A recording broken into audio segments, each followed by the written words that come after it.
Netcasts you love. From people you trust. This is Twit. Bandwidth for the Tech Guy is provided by CacheFly. CacheFly.com. Hi, this is Leo Laporte, and this is my Tech Guy podcast. This show originally aired on the Premier Networks on Saturday, September 12th, 2015. This is episode 1219. Enjoy. The Tech Guy podcast is brought to you by Corning Optical Cables. Corning's incredibly durable Thunderbolt and USB 3 optical cables are longer, thinner, lighter, and stronger. Go to corning.com/twit. Use a promo code TWIT. You'll save up to $50 on USB 3 optical cables. You'll love them. And by Next Issue, the mobile app that lets you access the world's most popular magazines anytime, anywhere, using your phone or tablet. We wouldn't get on the airplane without our Next Issue. For your free 30-day trial, visit nextissue.com/techguy. And by Intel. Small business owners can't afford to choose between A or B. If both help your business, you want A and B. With Intel-powered 2-in-1s, you get performance and mobility, power and freedom. That's the power of and. Experience it at smallbusiness.intel.com. Well, hey, how are you today? Leo Laporte here, the Tech Guy. Time to talk computers and the internet, home theater, digital photography, all the geeky stuff. All right, yes, we'll talk about the iPhone, the iPad, the Apple TV too, smartphones, smartwatches, all that jazz. 8888 Ask Leo, that's the phone number. 888-827-5536. That's toll-free from anywhere in the U.S. and Canada. You can reach us from overseas, as many do, via Skype out to that number, +1 888-827-5536.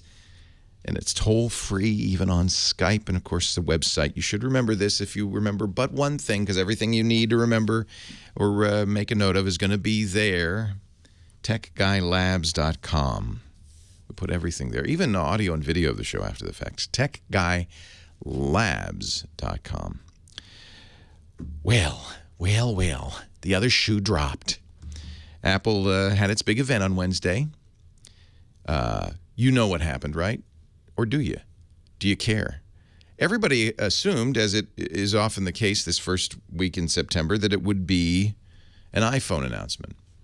And it was so much more. I think it's pretty clear Apple has decided, instead of splitting the announcements up over two different keynotes in September and October, we're just going to get it all done. So in a 2.5-hour marathon that, despite its length, still had a lot of stuff cut out, we learned about new iPhones, yeah, but also a new iPad Pro, yeah, and a new Apple TV, yeah, a new Watch OS for Apple Watch, plus some new bands and a new look for people who are fashion forward. Hermes Apple Watch, and then iOS 9 and El Capitan. Although they didn't talk about El Capitan OS 10, they just said it'll be out at the end of the month.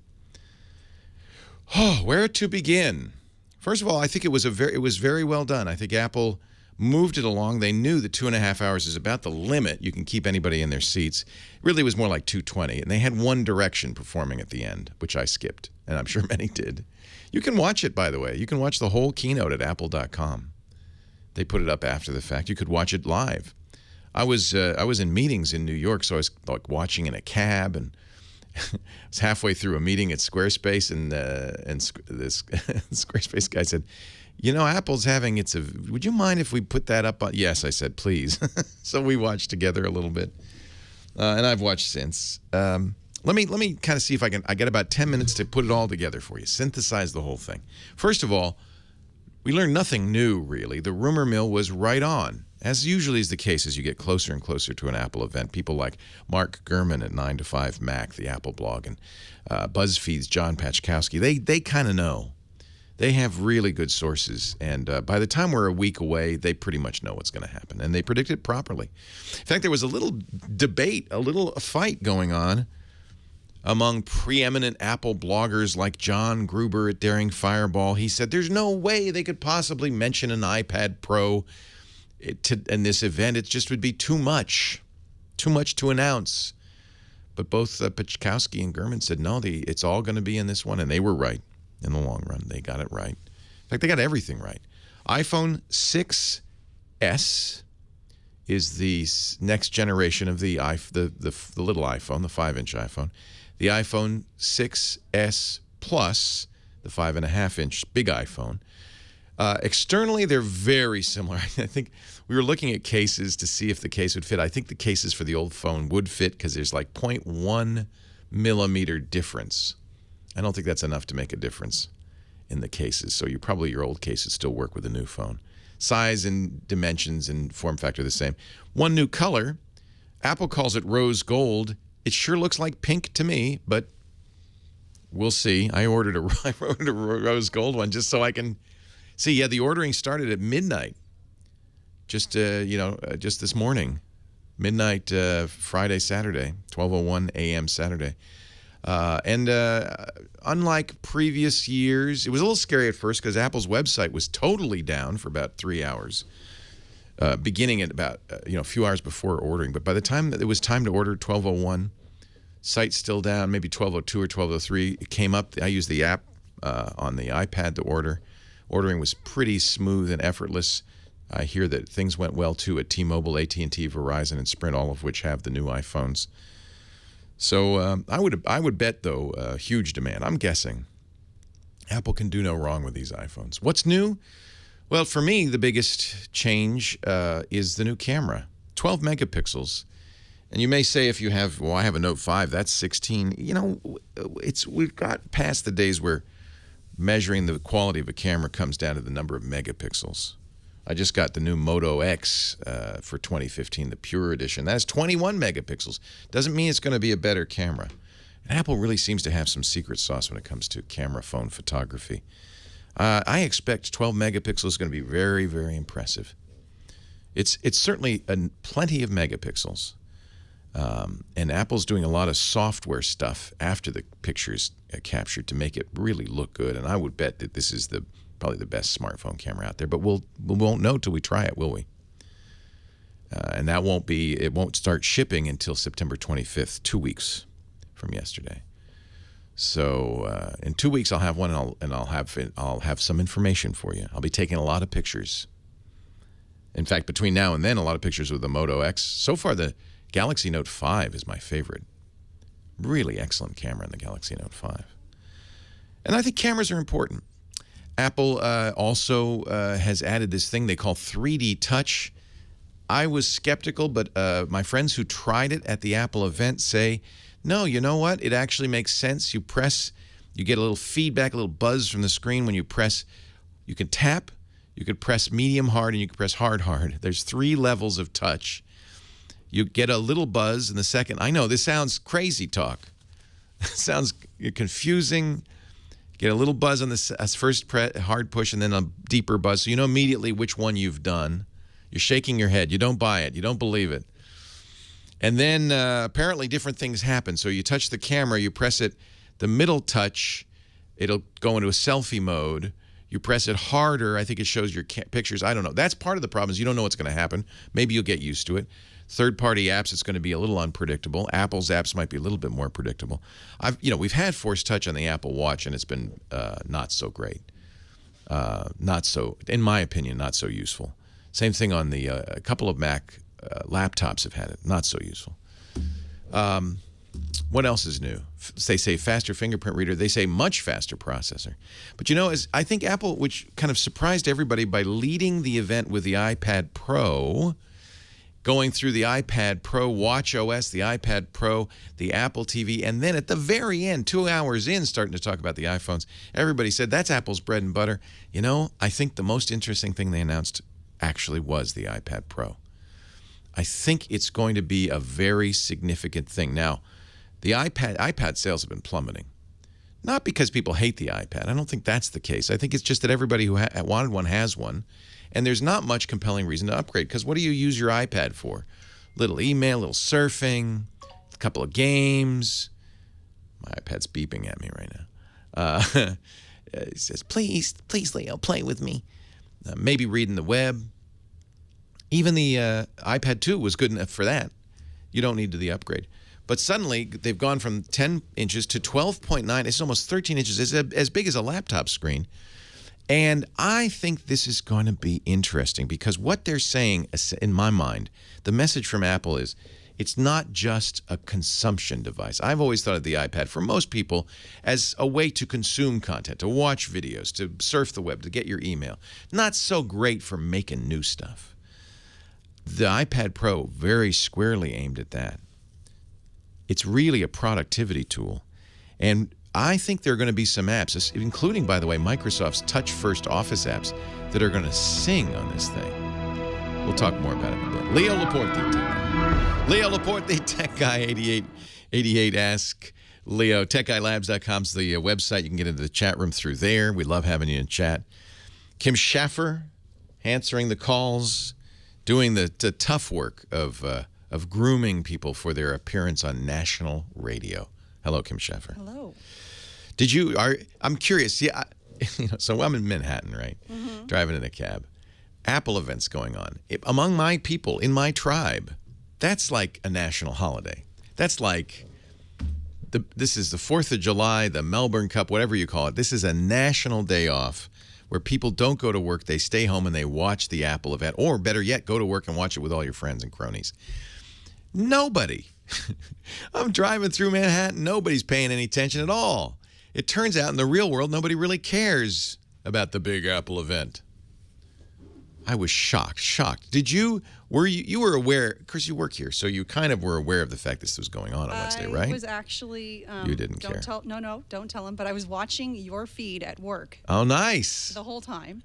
Oh, now was that you did that because you work with me now, right? You wouldn't have done that before. But I have to tell you, one of my coworkers who does business in tech, he needed to get the Apple feed, and we don't have any Macs in our building. Yeah, because Apple, well, okay, now this is weird. Always in the past, when Apple streamed it, and they were streaming it this year, you had to have Safari on a Mac or an iOS device to watch it. Weirdly enough, this year, you could also watch it if you had Windows 10 and the Microsoft Edge browser, which works with nothing. Well, we haven't upgraded to that. That's very strange. And now we know why, because Microsoft took the stage during this event and showed off their touch-first version of Office, which is going to be, I think, a big deal for the iPad Pro. So, I'm sorry, I didn't mean to rep. So you're watching our feed, because you could watch our feed on a PC. And the business guy's scrambling, because he needs to be able to watch this and get sound and everything. And I said, hey, go to twit.tv. They'll do a full, play-by-play. They may talk too much for your taste. Yeah, we talk over the whole thing. But he listened to it, and he was able to do his stories, and he was very thankful. So I wasn't there. Like I said, I was in a cab. But our team held down the fort, did a great job of covering it. So what we do is we like to play the keynote and then commentate on top of it. So they were a little snarky, but it's okay. If I had been there, I might have been a little bit more excited about it, frankly. I think Apple announced some big stuff. I kind of want that rose gold phone. Yeah, well, I'll get it in 2 weeks, and you can see it, and you can see if it's really rose gold or pink. Well, it's pink. It looks pink. Rose gold is kind of a coppery gold. I mean, real rose gold. This is obviously not made of gold. It looks pink. Yeah.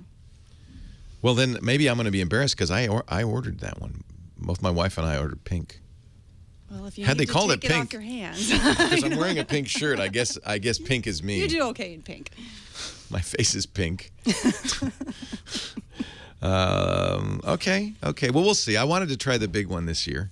Oh, so you got the 6S? Yeah. Or 6 Plus. The other reason, there's several other reasons why I feel like I might actually be, as you know, I'm a big Android fan.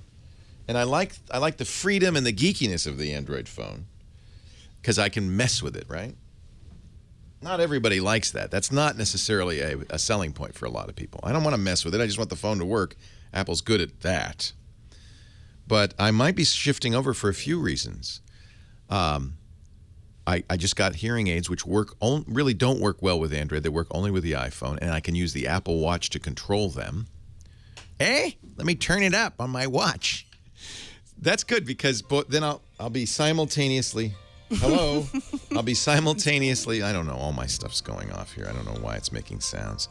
I'll be simultaneously an old man and a young nerd in the same body. That's nice. Also, this new camera is very attractive. And Facebook, now I don't know if you know about this, but Facebook has this new feature only available for verified celebrities called Mentions. And Ricky Gervais was one of the first. He's been putting, so you can stream live to Facebook, live video on Facebook, and then it stays there. And Ricky Gervais has done a lot of little, the guy from the Office, the British Office, and he's been doing a lot of cat grooming videos, I'm sorry to say. But he gets like 20,000 people watching this. And I want to do this. You can't do that on Android. You can only do it on the iPhone. Facebook hasn't made an Android version of it. So as I am verified on Facebook, I don't know how or why, but I thought it'd be kind of fun, just to stream live video from time to time on Facebook. So that's another reason. Third, I got this new camera thing that I want to review called the DxO1. That is a device. It's expensive. It's like a $600 device, but it's a high-end camera that plugs into the iPhone via the Lightning port, and then you use the iPhone as a giant viewfinder. Apparently very high quality. So it could be a replacement if you're an iPhone user for a point-and-shoot camera, roughly the same price, but very high quality. So I might, if all this works out. Plus, the most important thing, Apple with iOS 9 finally is getting rid of that horrible keyboard. Oh. The keyboard is always in uppercase, even though you might be typing lowercase. It's like a Selectric. I don't understand why they, of all people, for years, literally 8 years, Apple's been doing this bad keyboard. They finally fixed it in iOS 9. It goes up and down. So that actually is the main reason, because I could never type passwords. Anyway, something to watch. We will talk more about Apple TV, because that's also a big deal. And the iPad Pro, but I think we should take some calls, don't you, Kim? Yes, I do. Who should? Because we got Scott Wilkinson in about 5 minutes talking about home theater. Who should we talk to? Neil in Phoenix, and he just ordered his 6 Plus S. Okay. And okay, I think he's got a question a lot of people are gonna. Most people should not rush to the Apple Store today and buy it. First of all, there's now a month delay. You'll be able to walk into a store probably 2 weeks on Friday the 25th and just pick one up. So unless you got up at midnight, plus, don't you want to wait and see what people say? Like, is this good? Maybe it's horrible. I don't know. Hi, Neil. Leo Laporte, the tech guy. Good morning, Leo. How are you? Did you get up at midnight, Neil? I did indeed, sir. I was up there. I'm sitting here. I was up at midnight. I made it a point, and I ordered mine from Verizon and got in and got it ordered, and we'll have it in 2 weeks like you saw. Yep. So did my wife. She's a Verizon customer. I did it through the Apple Store. Like this. I have a question, and I'll throw a quick comment out. It's basically like this. I have the 6 Plus, which is a very nice phone as well, and I use iCloud backup. What I can't find anywhere, however, is what is contained in the iCloud. What is contained in that iCloud backup, and what do I need to do to easily migrate everything over from the 6 to the 6 Plus S, 6S Plus? Everything is contained. So it is a blob that has your entire iPhone, everything, settings, data, pictures, apps, everything. The only thing it doesn't take is actually, and this is good, is a thing called Other. You may look, if you look at the storage used on your iPhone, a big chunk called Other. It's cached stuff. It doesn't copy that. Everything else is copied. So you won't have to worry about anything. I have seen, and there's some debate over this, I have seen it download the apps as opposed to get it from the backup. But it gets what apps you have, and either it gets them from the backup or it would make more sense download the latest versions from the Apple Store. Either way, that's all you need to do. Leo Laporte, the tech guy.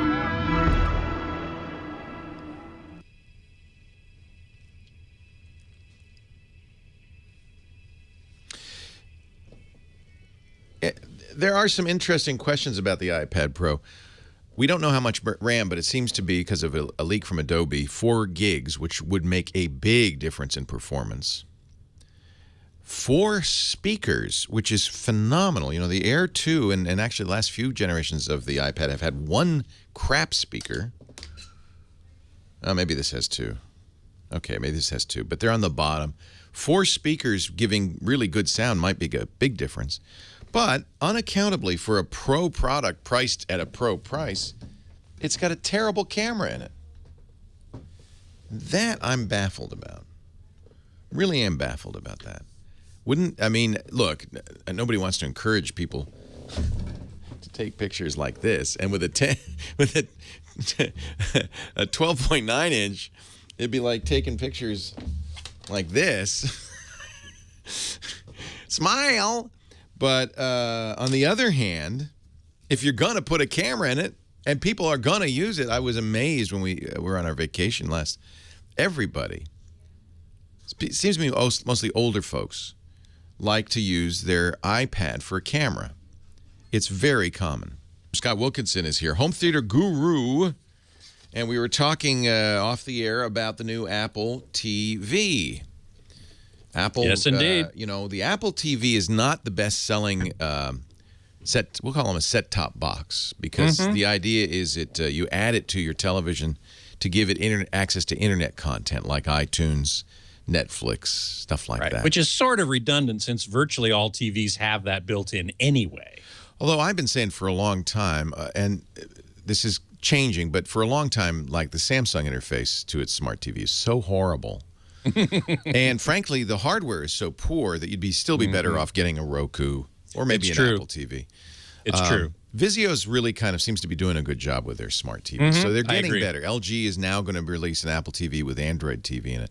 The problem is they don't want to spend money on that part of it, so they don't want to put good processors and extra memory and storage in there. So it may not be as good as a standalone device. I've been using the NVIDIA Shield TV, which is an Android TV device. And I haven't tried that yet. Is it good? Fantastic. 4K capable. It also supports Android games designed for that TV, so you can play Crossy Road on it. Apple demonstrated their new Apple TV playing Crossy Road. In fact, playing a new version. Of course, Apple has the market clout to go to the makers of Crossy Road and say, hey, could you do a family version? Really, in many ways, the Apple TV looks like the Nintendo Wii.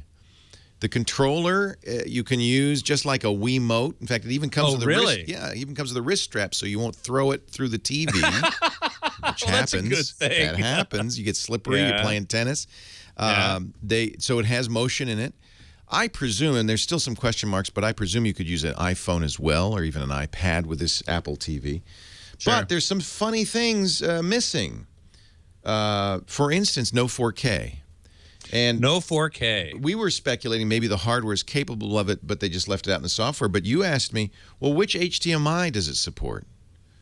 And I said HDMI 1.4. Is that the old one?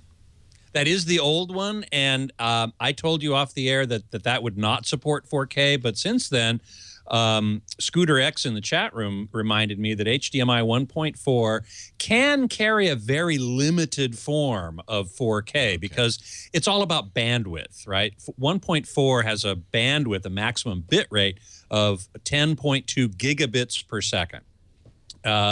And that will carry 4K as long as you have an 8-bit resolution, color resolution, and that will not handle a high dynamic range at all.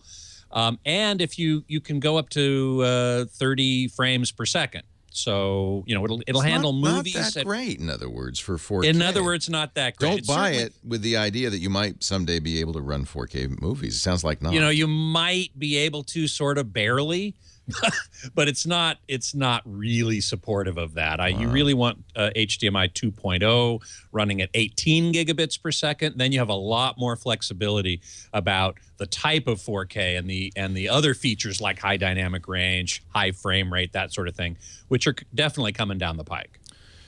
So, in some ways, this feels like a catch-up device. For instance, the big deal we've been waiting for since Apple TV came out years ago is an app store. Isn't that what Apple does so well on the iPad and the iPhone?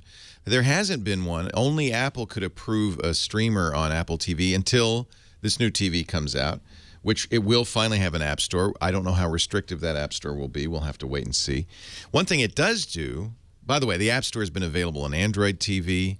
It's been available on Roku for some time. So this is catch-up for Apple, not something brand new and different. Of course, the Apple App Store is maybe a significantly better experience, and it'll be interesting to see if, besides HBO and Showtime, if other cable and network television creators put their apps on this Apple TV. It could give the TV much more capability. Right now, I recommend buying Roku because of its support for almost everything. The only thing Roku doesn't do is Apple iTunes. It's iTunes, yeah. And the Apple TV is somewhat more limited. It doesn't have Amazon and other streaming services. It doesn't have YouTube, to my knowledge.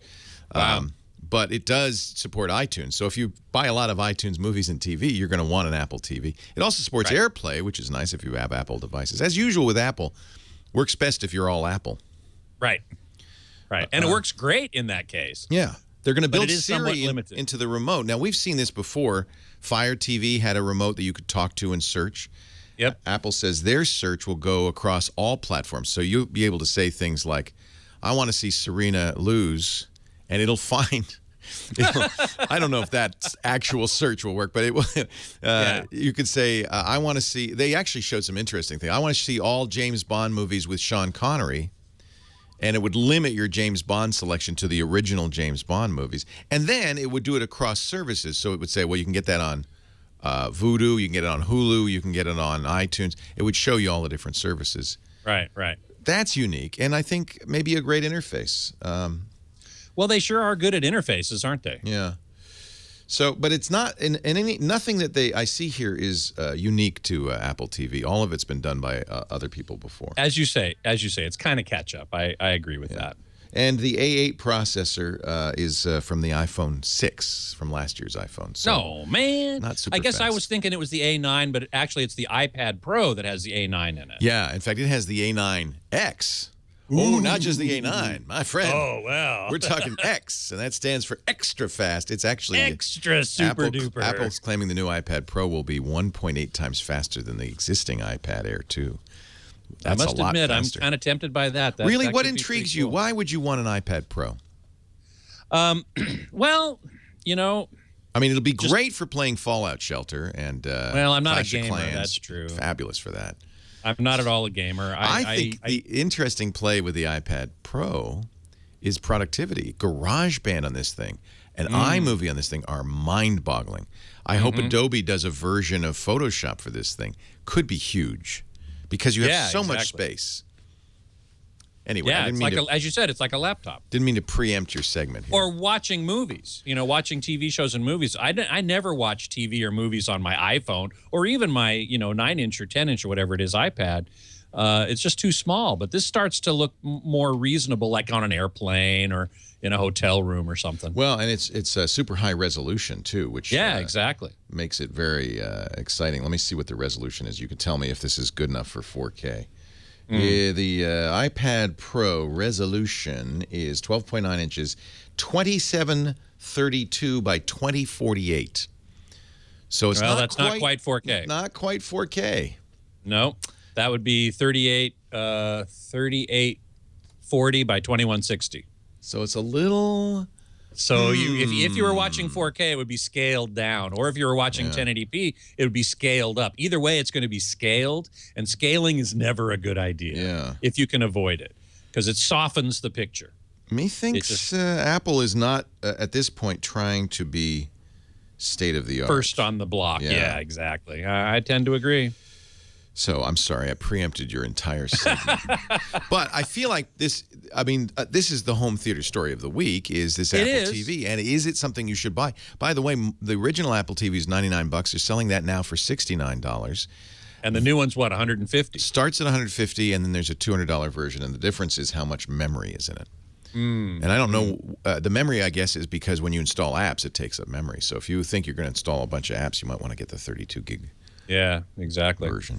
But certainly, not having 4K, having HDMI 1.4, that is so last year, so 2 years ago.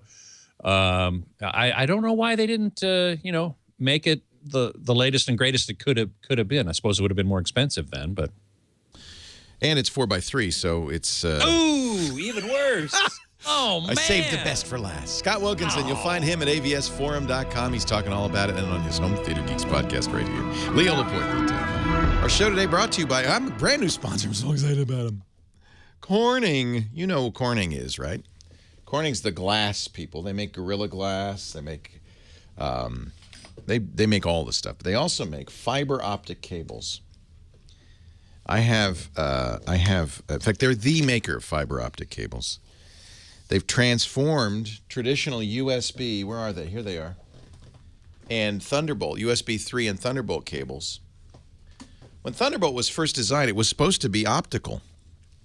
But for reasons no one will understand, Intel and Apple decided to make it copper-based. So your Thunderbolt cables that you've got most of the time are copper-based cables.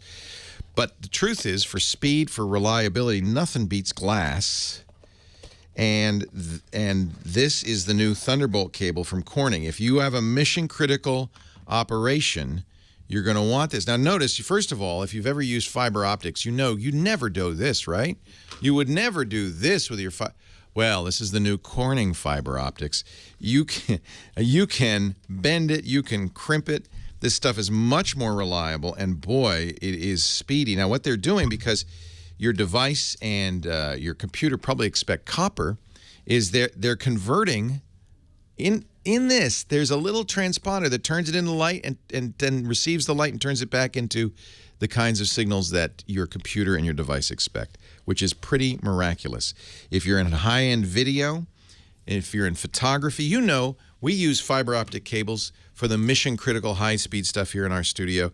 If you do audio production, you want the best cables out there. You want the most reliable cables out there. And you want Corning's brand new fiber Thunderbolt and USB 3 optical cables. They're known for fiber optics. And, of course, when you say glass, you go, oh, no, that's going to be vulnerable. In fact, I remember we installed our SAN and we got the fiber optic cables. The engineer said, don't step on those. You'll break the glass. Well, Corning, you know, they're the kings, right, of unbreakable glass. They have figured out how to make their USB and Thunderbolt cables completely super strong and flexible. So flexible you can walk on them. You can bend them. You can tie them in a knot. It is quite amazing. And by the way, 20 gigabits per second for Thunderbolt. 20 gigabits per second. 5 gigabits per second for USB 3. No other cable comes even close. And one of the advantages, one of the reasons we have started using this here in the Brick House is because it's fiber optic, you can run it lots longer. Up to 60 meters, 200 feet for Thunderbolt, 165 feet for USB 3. So declutter, move peripherals into another room, get them out of your sight, improve productivity, increase security by putting expensive gear somewhere safe, locking it up, and you still have high-speed access to it through your Corning optical cables. They're longer, they're thinner, they're lighter, they're stronger, 50% thinner, 80% lighter than traditional copper cables. We've gone all in, as you can see, on Corning. Corning, take advantage of a special deal for Twit viewers from Corning. Get $30 off the 30-meter, $50 off the 50-meter USB 3 optical cables.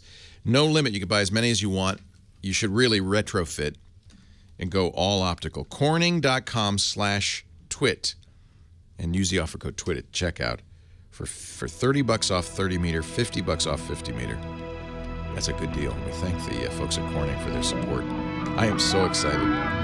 Leo Laporte, the tech guy, 8888 Ask Leo. That's the phone number. Talking a lot about Apple, but we can talk about anything with a chip in it. Computers, the internet, home theater, digital photography, smartphones, smart watches. Scott's on the line, our next call from Texas. Hi, Scott. Hey, Leo. Welcome. Scott. I've got a very limited amount of time to talk to you, so I'll tell you what my problem is and get off and listen to it on the podcast. I apologize for not getting to you sooner. Go ahead. That's no problem. I understood. I've got an iPad 2, the 16-gig model, that we've got 5,000 some odd photos on, and they only exist on the iPad. Ooh, back it up, baby. That's what we're having trouble doing. It was backed up on a computer that has since died, and now we're trying to get these things off. But when we plug it into iTunes on any other computer, we can't see the photos. Oh, that's right. It says it's attached to another computer. Do you want to erase? No, well, what we did is I bought an iPad Mini 3, that I'm sorry, I told you it's an iPad 2. They're both iPad minis. Okay. But a 2 and a 3. Doesn't matter. Okay. And I pulled, I backed up the old iPad and restored it to the new iPad in the setup process. Good. But it did not pull the old photos. It only pulled 300 photos. So I don't have any idea how to get to them. I plug it into my computer. I cannot see the iPad as a storage device. I cannot. I haven't tried it on a MacBook, although I have one available. It's not mine, but I can get to it. I'm going to let you go. Would it do better? I'm going to let you go. Keep listening, and I'll have a fairly complete answer for you, including links. And you can either get it as you're driving away, or you can listen on the web at techguylabs.com, and there'll be text as well. Well, that's what I do, and I thank you very much for your time and your answer. It's great to talk to you, Scott. So there is hope. First of all, you can get them off. I'm a little concerned that you only got 300 photos. You should get, if you back up and then restore to a different iPad, you should get everything that was on the old iPad, including every photo. So that's a concern. There are two ways to back up an iPad, Apple-approved ways, and I'm going to give you a third non-Apple-approved way. One, of course, is to connect it, as you do, to a computer using iTunes, Windows or Mac, doesn't matter. And the iTunes will say, okay, I'm backing it up now, and it'll make a blob. We talked about this at the beginning of the show, that will contain everything. And that you can, as you did, restore to a new iPad, or if you get a new iPhone or whatever, and it should restore everything that's on the old one.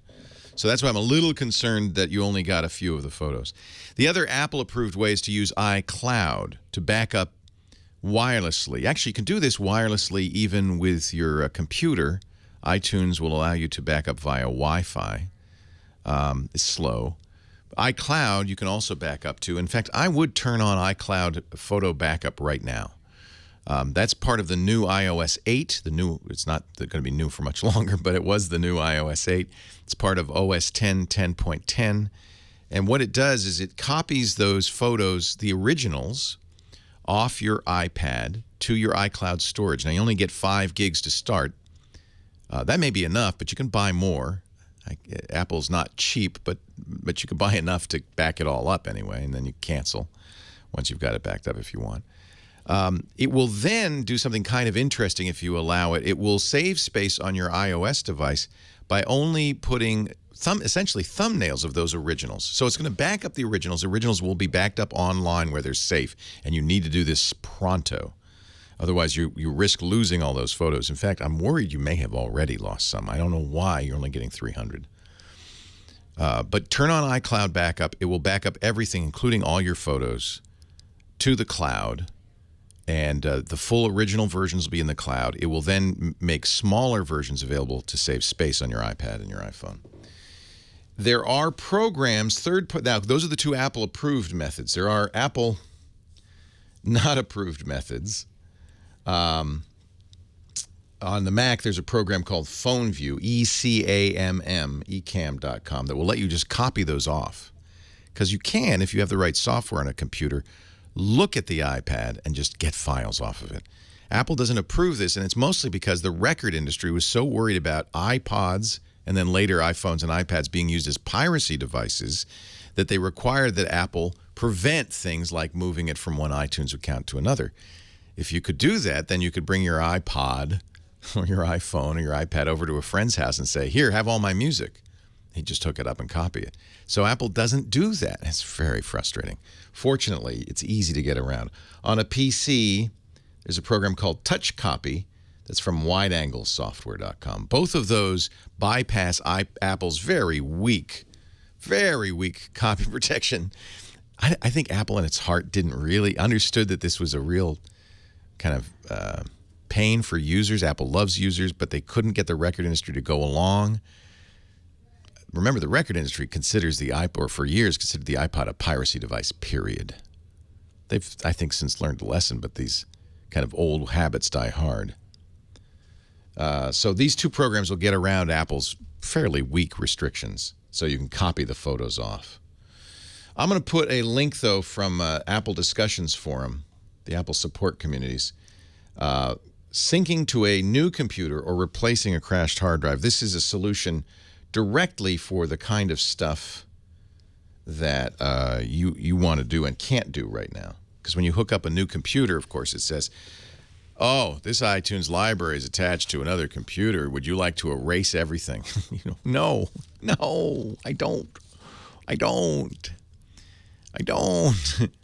So I put a link in the show notes to Apple Discussions Doc-3141, which has a lot of links, a lot of useful information about how to get around this. Then you can back it up. There are other ways to do this. You can download third-party software. OneDrive, if you have a Microsoft, if you have an Office account subscription to Office 365, you have unlimited storage on OneDrive. I use that. It will automatically copy your entire camera roll up to the OneDrive cloud for safekeeping. Dropbox, you have to pay for the storage, much as you do with Apple, and it's not the cheapest, but you can also do that. You don't want to lose these photos. You could download the Dropbox app, turn on automatic camera upload. It'll upload everything.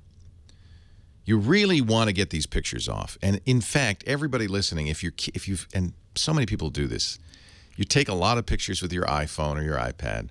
Those are great pictures, and you don't do anything about it. You just say, well, they're there. I don't have to worry. They're there. No. Remember this thing I talk about all the time called backup? One copy of anything is dangerous. You're going to lose it. I can't tell you how many calls we get from people who lose their phones. And I had a sad call maybe last year from a guy whose dog had passed away. The only pictures he had were on his iPhone, and it stopped working. And it broke my heart. Please back up your iPhone. Lots of ways to do it at techguylabs.com. Got about a minute left. Let's at least start another call, and we'll move on over the top of the hour. Dave in New York, Leo Laporte, the tech guy. Hey, Leo. Hey, Dave. Hey, so several months back, I think I had asked you for advice as far as getting a basically pure Android phone that had better battery life than my Nexus 5. You suggested the OnePlus One. I held off because of the various support issues, but because now they've added phone support and chat support and have... They've really tried to address that. In the US. They've got US support. I bought one. Good. Now, what I need your assistance with is I thought I had a better idea before I bought it. Now I'm not sure of the whole. I know that I have two options in terms of upgrading the operating system. I know where you're going with this. It's the stability. I'm not sure if the cyanogen upgrades both are stable. Both are stable. Cyanogen fixes a nasty bug in Android called stage fright. But the Oxygen OS, if you can, it's hard to install unless they've made that easier. But Oxygen is pure Android, and I've had great results with both. I like Oxygen. I'd go with that. Leo Laporte, Big Tech Guy. And now, a man who needs no introduction, a man who works, and then they go on for 10 minutes. On and on. Scott Wilkinson. It's home theater time. Thank you so very much, Leo. Scott, I'll put the thing up so you can see the time. Put the timer up. Thank you very much. Actually, Beatmaster asked a great question in the chat room. How future-proof are AVRs? Are they UHD capable already before the first player hits the market?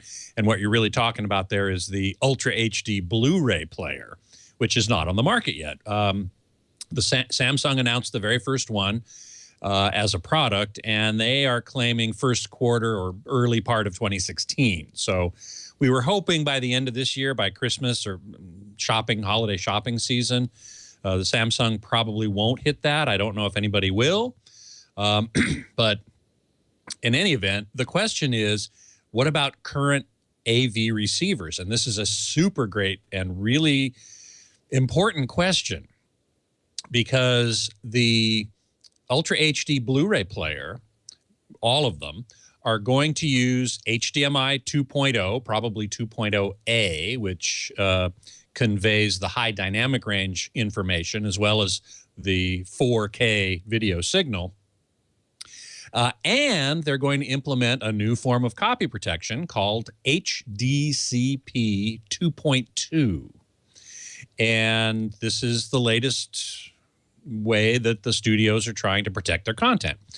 And what the AV receiver needs to be able to do is it needs to have implemented within it HDCP 2.2, because the signal is going to come from the player. Typically, it's going to go through the AVR and onto the TV. And so every piece of equipment in that chain needs to have HDCP 2.2. If the receiver doesn't have it, then the signal coming from the Blu-ray player is never going to reach the TV, even if the TV does have HDCP 2.2, which most TVs, a lot of TVs these days do, but a lot of AV receivers don't. And so that is going to be a real problem here as soon as these Blu-ray players come out, the Ultra HD Blu-ray players, because people with receivers that don't have HDCP 2.2 are going to hook them up like they normally do, player to receiver, receiver to TV, all by HDMI cables, and they're not going to see anything. It's going to be broken. It's not going to work. They will see Blu-ray if you put a regular Blu-ray into one of these new Ultra HD Blu-ray players, which presumably will be able to play Blu-rays, DVDs, and CDs, all the legacy disc formats. But they're not going to be able to watch. You're going to be able to see those, but you're not going to be able to see the new Ultra HD Blu-ray discs, or probably the streaming content that those players, those Ultra HD Blu-ray players, will undoubtedly have. They will have streaming apps, and the 4K ones anyway are probably all going to use HDCP 2.2. So that is a really big and kind of hidden problem that that we should all be aware of.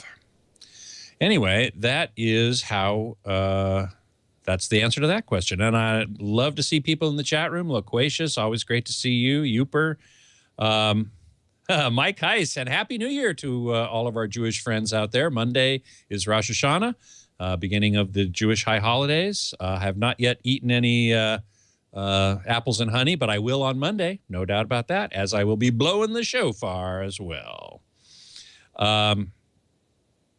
Yes, Lawn Dog, your HDMI question, the big difference in 1.2 and the new 2.0 stuff. 1.2 is pretty old. The current, well, the previous generation from where we are now is 1.4.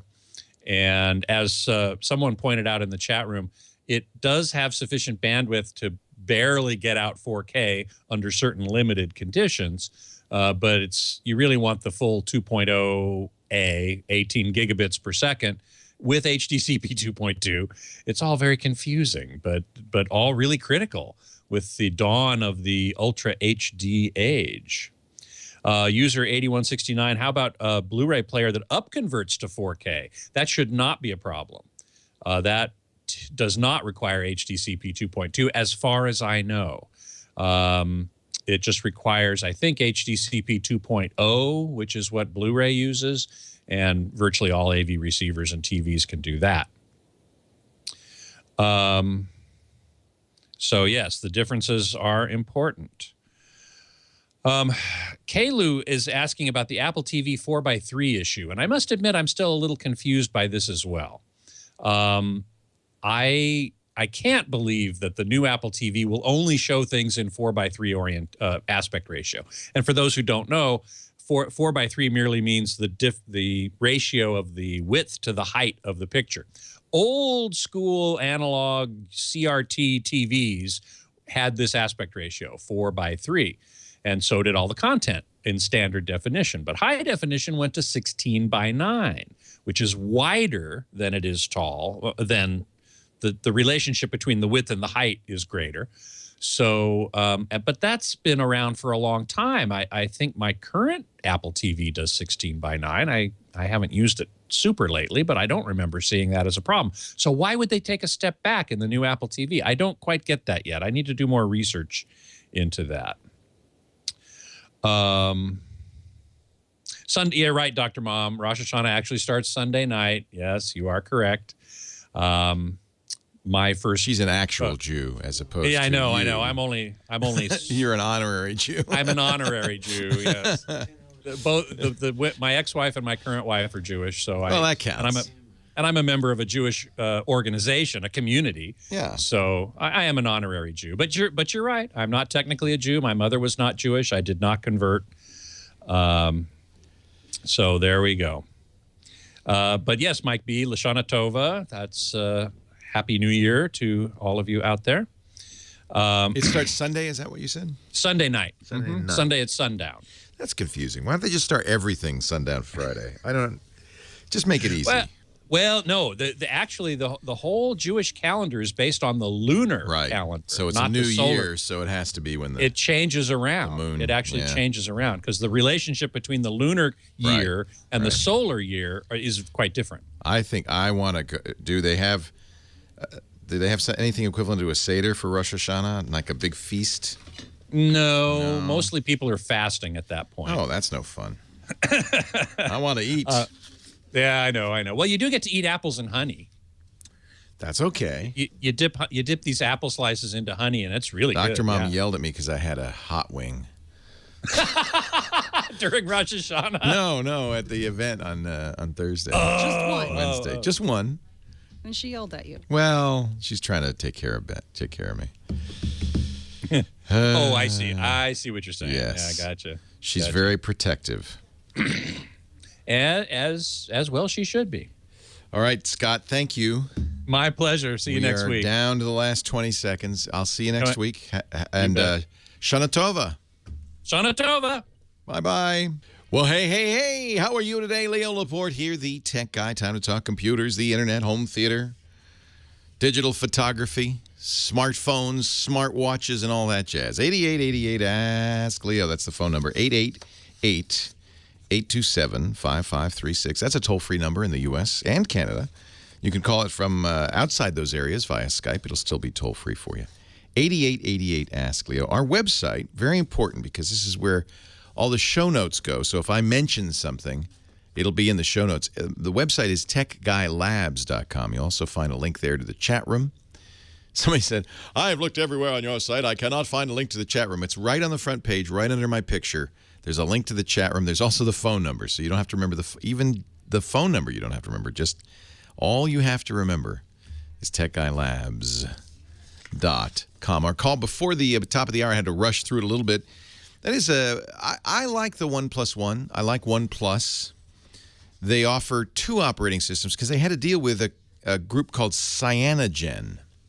Cyanogen started, it was the creation of a guy whose handle was Cyanogen, Kondik, as a alternative to a standard Android installations on Samsung and HTC and other phones. It was taken from Android's very interesting. Unlike the iPhone, which is, closed source. Apple owns it. They own iOS. You can't make a phone with iOS on it, not legally anyway. It's got to be an iPhone. Android's very different. Google bought Android. It was a creation of a guy named Andy Rubin, and he intended it to be an open source, freely available operating system. Google bought it. They attached to it some closed source proprietary stuff like the Google Play Store, Google Photos, Google Plus, Google Maps. All of those are proprietary. Google owns those. But the core of Android is still open source, and anybody can make their version of it. You can download the source code. It's freely available, and you can customize it to your heart's desire. And that's what Kondik did, and that's what became CyanogenMod. He did something that many third-party versions of Android did. He said he made it possible for you to then later install the Google stuff so that it would become a full Google version of Android. There are very inexpensive Android phones, mostly sold in the developing world, $20, $25 phones, that don't have the Google stuff, that haven't been certified by Google. They're just plain old open source Android, and they're probably not the experience you want. CyanogenMod continues to build in the Google stuff. You can install it on other phones. They made their first deal with OnePlus to be the official operating system of the OnePlus One phone, which was great, highly recommended. Unfortunately, they had a falling out. OnePlus now no longer uses CyanogenMod. They started offering on the OnePlus One an update called Oxygen, which is basically a pure version of Android. Google services and all, just base Android with a few additions. Nicely done, I thought. The OnePlus 2, which is their newest phone, does the same thing. I don't recommend the OnePlus 2. I feel like they left some important pieces out. The screen is less than desirable. It's not a great phone. But the OnePlus One was remarkable for its price and for its battery life. And if you have to upgrade, you really have a good choice between CyanogenMod, CM12, or Oxygen. I moved to Oxygen, and I like it because I like a pure Android experience. CyanogenMod looks different, feels different, in the same way that Samsung's version of Android looks and feels different. HTC, LG's, they all customize it. So if you've got a OnePlus One, absolutely, it's fine to go to Oxygen. It's stable, it's reliable. They've done a nice job, and OnePlus is continuing to do it. Now, interestingly, CyanogenMod is now, or Cyanogen, the company, is now looking for new phone companies to put Cyanogen on. They've already found one, kind of one I'd never heard of. In fact, I can't even remember the name now. Nothing you've ever heard of either. But they're going to make a phone based on CM. The good thing about CyanogenMod is they're actively working on it. And for instance, the stage fright vulnerability, which was a scary bit of code that took advantage of a flaw in all the versions of Android and hasn't been successfully patched by Google, even on the Nexus phones. CyanogenMod did patch that on CM12, so it's fixed. Anyway, that's a long answer to a question. Now you know why people just say, well, I'm just going to buy an iPhone. It's too complicated for me. I think the OnePlus One is still a great phone. Albert in Henderson, Leo Laporte, the tech guy. Hey, Albert. Hey, Leo. Got a question about streaming Sirius Radio. Streaming Sirius Radio. Is there any way to stream it and not kill your data? So Sirius and XM, of course, are satellite companies, and if you have a special radio in your car that has a satellite receiver and special antenna on the back, you can listen to them. It's a subscription service. If you subscribe in your car, you can also use a device, applications on a device. I take it using on an Android or an iPhone, something like that. Yeah, my turbo. Yeah. So that works great. Here's the deal. No. The answer is no. It's going to use data. It's going to use a lot of data, just as it would if you listen to Spotify or Pandora or Apple Music or anything else, because you're streaming the whole time you're listening. You're effectively downloading that audio. Audio download's not as bad as video download, but if you do it a long, long time and you do it every day, I guess it would add up to a significant amount of data after a while. That's what I was afraid of. There are some outs here, though. T-Mobile, AT&T, and some others have deals with some of the streaming music companies. T-Mobile's the most complete that I know of. If you have a T-Mobile account, you can stream from dozens of services, and they don't count it against your data. So Apple Music, Spotify, they're free. I'll give you the list. Apple Music, Pandora, iHeartRadio, which is ours, of course, Rhapsody, Betaport, Spotify, Slacker, Radical, 8-Track, Samsung Milk, Black Planet, Songs of RDO, SoundCloud. I'm leaving some out. There's so many of them. Mad, Genius Radio, Groove Music, Live 365, Google Music, Sirius XM is on the list. Total Music. So if you had Bandcamp, so if you have a T-Mobile account and you're streaming from any of those services, and that includes XM, Sirius XM, they don't count it against your data. So that is a great deal. AT&T has a similar deal with a few, I think. So I think the first thing to do, sound like you had Verizon. First thing to do is to check and see who you've got, who your carrier has and what your carrier allows. I'm guessing, since you're getting a bill, that they don't, in fact, give you a deal on Sirius XM. Maybe it's time to move. I have to say, T-Mobile, and this is always the case. This is why we encourage competition. This is why monopoly is a bad thing. T-Mobile, by virtue of being, one of the weaker phone companies, AT&T and Verizon dominate. Sprint and T-Mobile, distant second and third and fourth. They have to try harder. And T-Mobile has just knocked it out of the park in the last year with all sorts of innovative solutions, including very low-cost data plans. There's a pay-as-you-go plan that's as little as $30 a month. It would include unlimited XM streaming, $30 a month. The catch is you only get 100 minutes of phone calls for free, but unlimited data and text. I don't ever use my phone anymore, so that's a good deal, $30 a month. So that's what I would do, is I'd take a look at another carrier. I have to say, because of the changes T-Mobile's made, they've had great growth. They're probably not number 3 or 4 anymore. Well, maybe they're catching up anyway. In fact, I almost don't want to tell anybody about T-Mobile because it's so few people use it in this area that I'm getting 20 megabits down, 20 megabits up, really fast data on their 4G network. It's phenomenal. Shh, don't tell anybody. T-Mobile, really good. And free Sirius streaming. You pay for Sirius, but no bandwidth. Leo Laporte. Shh. It's our secret. The tech guy. Leo Laporte, the tech guy. 8888 Ask Leo. That's the phone number. 888-827-5536. Toll free from anywhere in the U.S. or Canada outside that area. Just, call via Skype. You'll be able to get through. Back to the phones we go. And Christian, who's on the line from Menifee. Is it Menifee, California? Oh, my gosh. Yes, it is. All right. Welcome. Thank you for so much for calling me, Leo. Yeah, it's always good to talk to a fellow geek. What can I do for you? Well, basically, I made my wish list today. For Christmas. And, okay. Yeah. I hope Santa's going to be good to you. What did you ask for? Well, basically, I'm thinking about getting myself a gaming laptop. Nice. Yeah. My budget is around $1,000. You should be good there. I mean, of course, you can look at Alienware and HP. There are a lot of very expensive MSI. Alienware. Yeah, Alienware's good. MSI is good. There's I actually am very interested in the Asus gaming laptops. They make some really nice ones. And if you go to asus.com and you look at their gaming laptops, you'll see that there's a pretty broad range of price points. If you want to spend $3,000, you can get a dual video card in there, a laptop that's got 17-inch screen. What games do you want to play? Well, basically, just say Fallout or Call of Duty. Yeah, I'm excited. Are you ready for the new Fallout?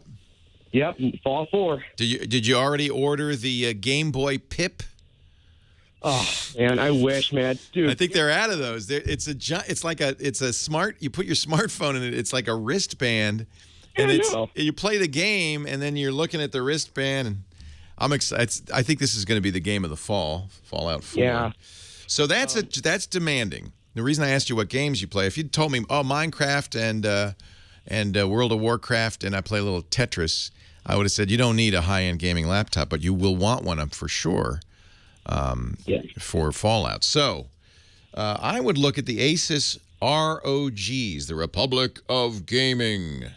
ROG. They have a variety of different ones in a variety of different price points. They're Windows 10 and they support DirectX 12. That's something you're going to be looking for, okay? DirectX 12 support. Oh, okay. That's the new DirectX in Windows 10, and it's a big improvement. And newer games, I'm sure Fallout included, will want it and will work better if you have it.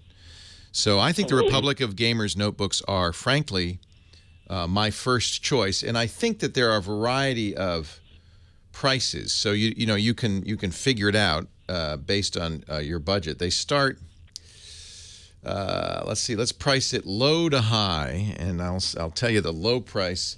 They might be a little bit, I don't know if they're out of your budget or not. They might be a little bit more expensive than I realized. That's too bad. How expensive are they? Well, I think they're maybe start maybe like at $2,000. Oh, $2,000. My gosh. I know. But that's because they come with 24 gigs of memory and an i7 processor.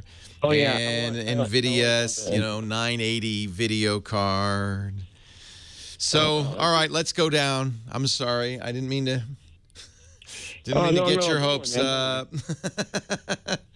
This is the one I would probably buy, but you also want to look. Alienware is good. The problem with gaming laptops are that it's hard to tell if they're more expensive because they're actually better, or they're more expensive because they have fancy styling and they're quote gaming laptops. If you're buying the brand. Well, the brand I was thinking of is Asus or or Alienware? Well, you couldn't go wrong with either one. Alienware, which is now owned by Dell, also has a broad range of laptops, and you would absolutely be able to find one in your price point. The thing you're going to be looking for is a DirectX 12 compatible video card. I think that's the single most important thing at this point. Not because I may be wrong that Fallout may not require it, but certainly games as they start coming out next year will. Not require it, but want it. Oh, wow. So I would look for something, you're going to get a Windows 10. You're going to want to get probably an NVIDIA DirectX 12 video card. An i7 would be nice, and i5's fine. There are many of them. Somebody in the chat room is reminding me about Sager, S-A-G-E-R. They've been around a long time, SagerNotebook.com. I mean, you basically, the price is dependent on the hardware. Some of it goes to, Alienware looks like an alien made it. They have fancy lighting and, they're very cool looking. But they do start at $9.99, the Alienware 13. But it's kind of not the. You're getting what you pay for, right? You're getting the capabilities that you can afford. Some of it's styling, but I feel like some of that really, this is you're talking about video cards in here is what you're thinking about. So get as much as you can. The $1,000 one comes with an i5, that's fine. Windows 10 Home, 8 gigs of memory. The GTX 960M, that's the mobile 960, that's fine. You know what? This would be fine. You might have to put up with a little bit less frame rate in Fallout 4. A little bit lower resolution, but because it's a 13-inch screen, that's not going to be as important. You get what you pays for in gaming, and gamers are what drive the PC industry. They are what pushes the PC industry forward because, frankly, gaming is the most demanding programs running on Windows today. Maybe, I guess you could say video editing and 3D modeling, but really gaming is hard. If you think about it, what a game is doing, especially a game like Far Cry, is amazing. You have an entire world you're moving through. The CPU is figuring out, the central processing unit is figuring out where you are in the world, what you're looking at, what you're pointing at, where your bullets are going, what's out there. It's got doing a lot of calculations about the world you're in. And then the graphics processor, the GPU, is drawing all that, and it's drawing that 20, 30, 40, 50 times a second, updating it each time.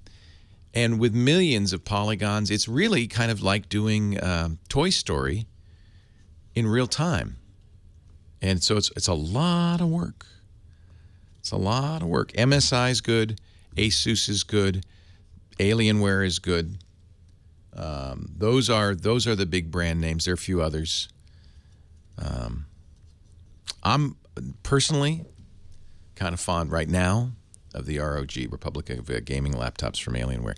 And it's not because they have dual exhaust. Okay? I know a lot of you looking at me saying, Leo, you're being seduced by the dual exhaust. They literally have, on the back of the laptop, two big ports. They look like that. You look like you're driving an F-150 truck. And the heat comes out those ports. And as you're playing the game, it gets hot. That's cool. Now that's what you're looking for in a gaming laptop. Leo Laporte, the Tech Guy, 8888 Ask Leo, TechGuyLabs.com. More of your calls right after this. This show brought to you by our friends at Next Issue. Are you aware of what Next Issue is? I think of it, and I don't know if they approve this description, but I think of it as Netflix for magazines. There's a lot of great content in print magazines, but I don't want to buy them because usually it's just one or two articles I want to read. They stack up. They add to the clutter in my house. Next Issue solves all that. If you have a phone or a tablet, you can download the Next Issue app, iOS or Android, and then subscribe to all the magazines you love. It's really pretty amazing, and it's so affordable that what you'll end up doing is subscribing to Next Issue. You know, you read an article here, an article there. I pretend that I get it for Wired Magazine and Bloomberg Business Week, but really sometimes I have to say I'm reading Entertainment Weekly and People and Us. But it's all there, and that's what's nice. There's great cooking magazines. There's Consumer Reports. cosmopolitan, country living, all the technology stuff, all the business stuff, crafts. I mean, literally hundreds of magazines. And one flat monthly rate. See, Rolling Stone's a good example. And the New Yorker, too. They just gather dust on my floor. But there are plenty of articles each week that I want to read in both of them. Iconic magazines like Fast Company, Esquire, Rolling Stone, Wired, Bloomberg Business. Magazines you may never have heard about. Now, one of the nice things about Next Issue, your magazine on your iPad or your tablet or your phone will look exactly the same as if you're reading the magazine. But you also get additional options, bonus features, videos. Declutter your life. Discover new content that fits your passions and interests. It'll let you dive deeper into the story with interactive content. You're going to love it. And by the way, you get immediate access to all of the top magazines, including back issues, plus all those exclusive videos and photos. Here's what you do. Go to nextissue.com/techguy. You can get a 30-day free trial. See what it's like for a month. Read the most popular magazines for a month at no cost to you. Download the mobile app, start building your library, explore the many magazines at your fingertips. That's Next Issue, nextissue.com/techguy. Leo Laporte, the tech guy, with our travel guru, Johnny Jet. Johnny, you're the sweetest, most humble guy ever. I love following you on Instagram to see your great pictures. And you were taking pictures this week of our great country of Wyoming and Montana. You were in Yellowstone Park. It's beautiful. I highly recommend it. If you've never been, it was my first time, and I'm sad it's taken me this long to get there, but it is at the top of my list. And what a place. Actual bison. I'm gonna call them right. Bison in the road. Look at that. It was. I felt like I was on another planet when I saw it. I was like, yeah. What? I just stuck my head out the window, grabbed my camera. This is a great picture. You see the two motorcyclists waiting for the bison to move. This is a award-winning photo, and you can find it on Instagram.com/JohnnyJet. And of course, JohnnyJet.com is his website. Well, thank you. Yes. So Johnny comes to us each week with a travel app and a travel site. So actually, I had some stuff prepared, but I was just at In-N-Out Burger, by the way. Oh, I've been everywhere. I've been to Five Guys Fried Steak and Shake and In-N-Out Burger. I've been and White I'm waiting Castle. to eat it. I haven't eaten it yet, but no. There's one of nothing my buddies, colder than a cold In-N-Out Burger. You better get it. You better start chowing down on that. That's true. I'm glad my wife's not here because the house smells terrible. I know. It smelled so good when I picked it up. So good. That's why you should never bring hamburgers on a plane. Did you get a double animal style? Sure did. But I actually didn't get it animal style. But anyway, I was going to mention some other sites, but I was there for Cranky Flyer. They had a Dork Fest where all these aviation geeks fly in from all around the country just this plane spot for the afternoon. Oh, fun. Which is pretty cool. So actually, I think I mentioned this years ago, this app, Flight Radar 24. Love this app. You did, and I've been using it ever since. So did you pay for the upgraded version? No. It's $3.99. You got to pay the $3.99. Oh, okay. And then on the app, you hit the binoculars, and it shows you the planes in the sky. Nice. So if you're at In-N-Out Burger or wherever, and you're like, you look up. I wonder where that plane's going to or coming from. Yeah. You just hit it, and it will show you exactly. Neat. It's awesome. So I highly recommend that, especially if you're, an aviation geek like I am, and a lot of my friends are. I guess there's somewhere a database of all the planes everywhere, right? I mean, you can see every plane in the sky, right? Actually, I think it's these guys in Scandinavia that set it up, and they just started putting transponders all around the world. Wow. And now they can monitor the plane, and you see what plane it is, what flight it is, all the information. But the app is better than the website because you need to click the binoculars, and you can hold your phone up to the sky, and it will show you what that plane is. Oh, that's cool. That's the cool part. All right, $1.99. I'm buying it. It's $3.99, and then if you pay an extra $1, you can actually see the different plane types, which I love, like 777. So $4, big deal. Spend the money.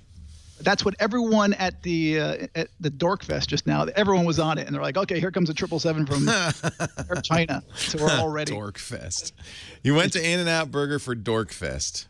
Yep, that's what they do. That's what you do. So anyway, when you're Johnny Jet, sometimes you have to do it. And the guy who arranged it, by the way, is Cranky Flyer. I think I mentioned before, but he has a cool site that I'd never mentioned before. It's a service, not a site, but crankyconcierge.com. So Cranky, Cranky, and then Concierge, I can't even spell concierge. There it is. CONCIERGE. Spelled like sommelier, only different. I have my mind on the burgers right now. I don't blame you. So what he does, if you ever need flight information, like if you're nervous about flying or whatever, they'll monitor your flights for $15. Or God forbid, there's like a big earthquake or a winter storm or volcano. He can, instead of spending hours on the phone, trying to get your flight changed or whatever, they will do it for you for $150. So they're not just sending you text messages; they're actually fixing things. They can. The flight monitoring is mostly text and email, but the urgent assistance, you just get on the phone with them and they'll do all the dirty work. Can you buy that when you need it, like not ahead of time, but just buy it when? Of course. Yeah, or you could have them book your flight, and that would be better. I think that might even be included, but that's also what a good travel agent would do. That's why I recommend travel agents all the time, especially, if you don't want to deal with something like that. A travel agent would take care of everything. If there's something. I love my travel agent. Yeah, who's that? She's at Travel Store, which I guess is a group of travel agents. Her name is that's a big Jane Zugsmith. She is incredible. And does she offer that kind of monitoring and service? She does everything, and she's been really great with advice. I mean, it's like having your own personal Johnny Jet on the phone. And Dr. Mom is the one who told me about her. She said Dr. Mom's travel agent. She said, "Oh, you got to get Jane on the job." So she is. I'll give you. She's down your way, Okay. I got a good agent too, John Decker. He's in Huntington Beach, but I usually book him for international first and business because he gets deals for that are usually coach prices. But it's a travel agent. You would think they'd be out of business, right? You'd think everybody could do this themselves. No, there's a skill. Well, the bad ones are out of business. All the good ones. So if you're still doing it, you're one of the good ones. Yeah. So always book a cruise through a travel agent, a safari, anything big. It's going to spend a lot of money. But I do have another app for you, since this one I did prepare a little bit for. So Natalie was sick this week. Oh. She had this nasty cough. We just did a round the world trip, so she picked something up in France. She got the Ebola. No, thank goodness. No. Thank goodness. But so this app is called Good, GOOD-RX. So this is just for the U.S. But, when a lot of people are traveling around the U.S., especially this fall, and they get sick, they're trying to find a pharmacy. So this will tell you the closest pharmacy, not only the closest one, but it'll tell you what the prices are for the different prescriptions. Oh, this is nice. So it's handy to have. I've mentioned something similar to this once before. Travel Smart app, which is by Allianz Global Assistance, the insurance company. Yeah. But they actually don't have a pharmacy finder. What they do is they tell you they have a drug dictionary, which is great for international translations and things like that. But both of them are free, nice. iOS, Android, and but GoodRx, it's handy if you're traveling around the U.S. and looking for a prescription that's affordable. Yeah, Jane got us travel insurance. She said, just like you did, don't ever get the travel insurance from the company you're traveling with. Right. Get it from a third party. She got it from Allianz. And she said a smart thing. She says, I don't buy the insurance. I just buy it for the deposit up at first because that's all you're at risk for. As soon as you pay the full amount, we'll then upgrade the insurance to cover the full amount. I thought, well, that's clever. I would have just bought it for the whole thing, but that saves you a little money. Good travel agent, I'm telling you. That's a good tip. Isn't that good? I did not know that. Jane, Jayne, I shouldn't tell you this, JAYNE.Z at travelstore.com. She's good. Well, she's going to be very busy now. I'm sorry, Jane. I'm sorry. She should be happy, but she's going to be in demand. You should be sorry. I blew it because I got her full attention, and now she... Oh, Leo, I'm too busy now with the big people in L.A., the Hollywood types. And I saw that you guys went through New York yesterday, and I saw Lisa's update. On September 11th. What a touching moment. I was I had some trepidation about traveling on September 11th, but I thought, gosh darn it, I'm not going to let the bad guys stop us. We were at Battery Park. We were staying at the hotel in the Battery Park, which is right next to the memorial. So we paid our respects the day before because we knew it would be crazy at the 9/11 memorial. Yeah, the Ritz-Carlton down there. Beautiful, beautiful hotel. And it's just gorgeous. It's a beautiful memorial. Where the original two buildings that came down they made a beautiful pond that has a waterfall that goes in, and it's very moving, and you stand there and tears come to your well up. And then, so we're at the airport at the actual moment. They stopped the traffic on the bridges. And I mean, they're really serious in New York about this. We're at the airport. All of a sudden, all the TSA agents stop. Everybody stops. They announced at the airport, this is JFK. You know, this is in honor of America Airlines 77, that those people died at this moment. And everybody stopped, and everybody was crying. And then one of the agents sang, "God Bless America," and I'll never forget it. Beautiful. That's amazing. Leo Laporte, the tech guy. Yeah, I didn't want to, I know they're funny about taking pictures of the TSA, but I really wanted to. You can take pictures. In that case, I wanted to capture that moment. Video. You should have videotaped that. I did. It's on my Instagram. Oh, you did? But it's only a few I gotta seconds. go look at that. It's only a few seconds. It's not. Let me show you. I'll just show you. So I was in New York on 9/11, and I lost one of my good buddies. Oh, I'm sorry. From high school. He took the job 3 weeks before. Oh. It's on the 88th floor at Cantor and Fitzgerald. My sister lost her neighbor. It was a time I'll never forget in my life. Devastating. Well, I flew to New York about 2 weeks later, and because I was doing Regis and Kelly, and I went to what was then just the pit with a cyclone fence all around it, and all these pictures everywhere, pictures and flowers and memorials, and it's so. Your heart, and I don't know anybody who died, but your heart just comes to your mouth. And then on the plane, we had JetBlue, by the way, Mint.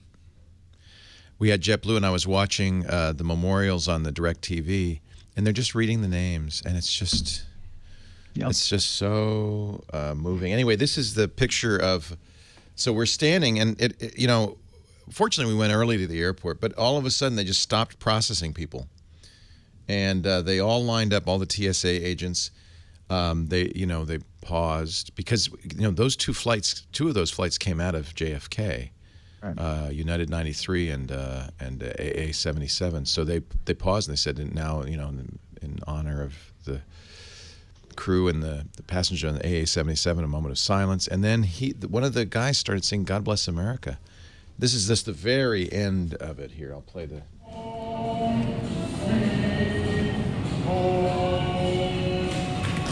You see the big guy right below the sign? Yeah. That's the guy singing right there. Yep. It was so unbelievable. Wow. I mean, I was crying.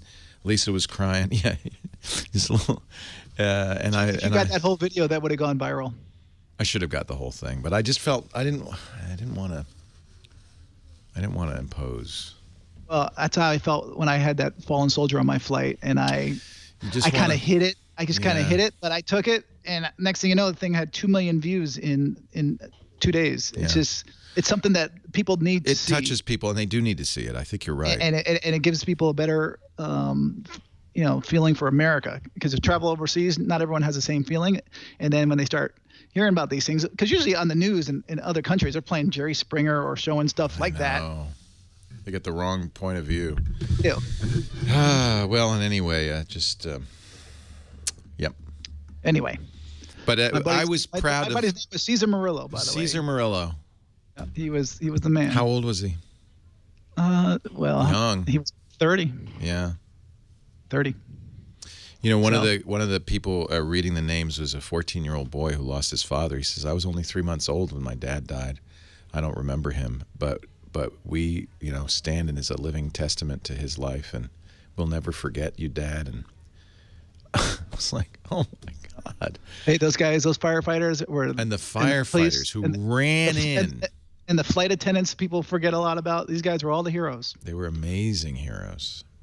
Yep. Yeah. Anyway, next week we'll talk about something more cheerful. Okay, that's cheerful. You know what? That's cheerful. It is. It's the human spirit rising above some horrific stuff, and you're in New York. It's funny how that it's there, boy. Everybody, everywhere, very aware. There was a funeral every day, for a month while I was there. Yeah. So you lived in New York at the time?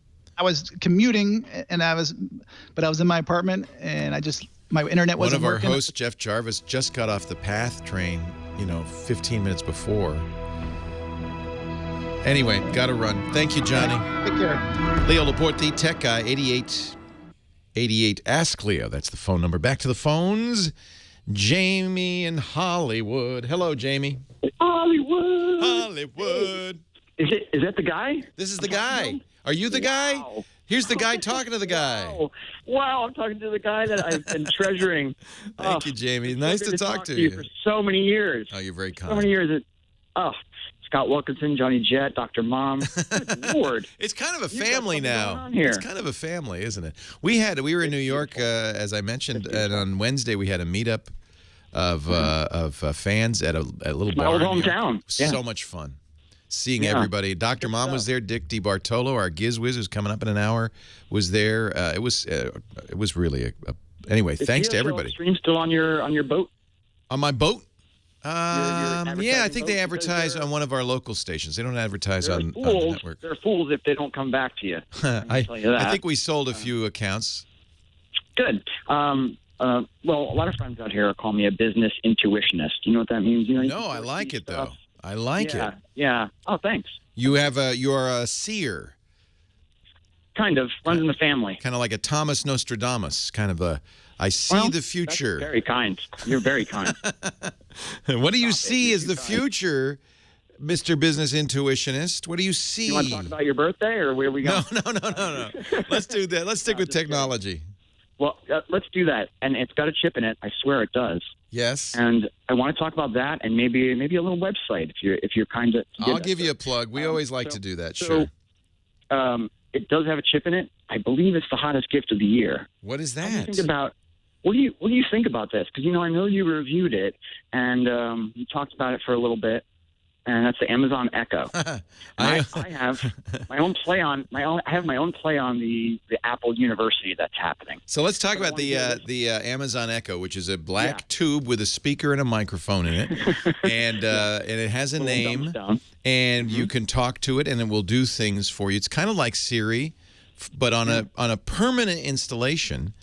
And typically what people will do, you can ask it to read the news. You can say, Echo, how tall is the Empire State Building? You can do searches with it. I use it to read my audiobooks to me. Yeah.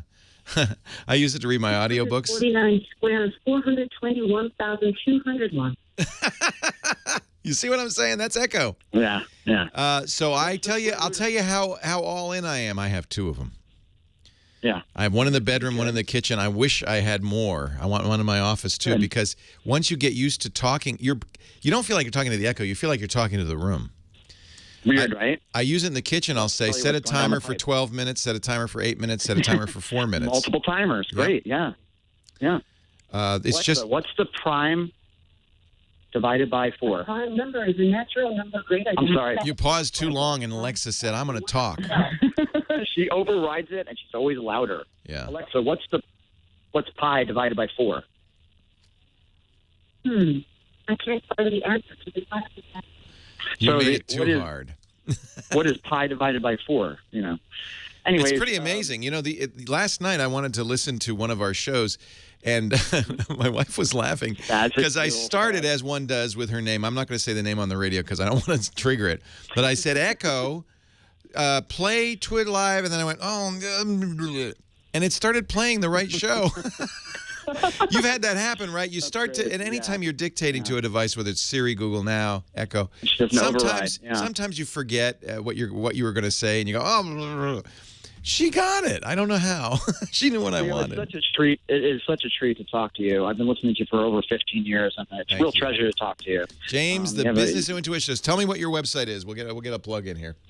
Well, I am actually for hire right now. I'm a business intuitionist, JamiePreston.com. JAMIE? JAMIE. Preston.com. Preston.com.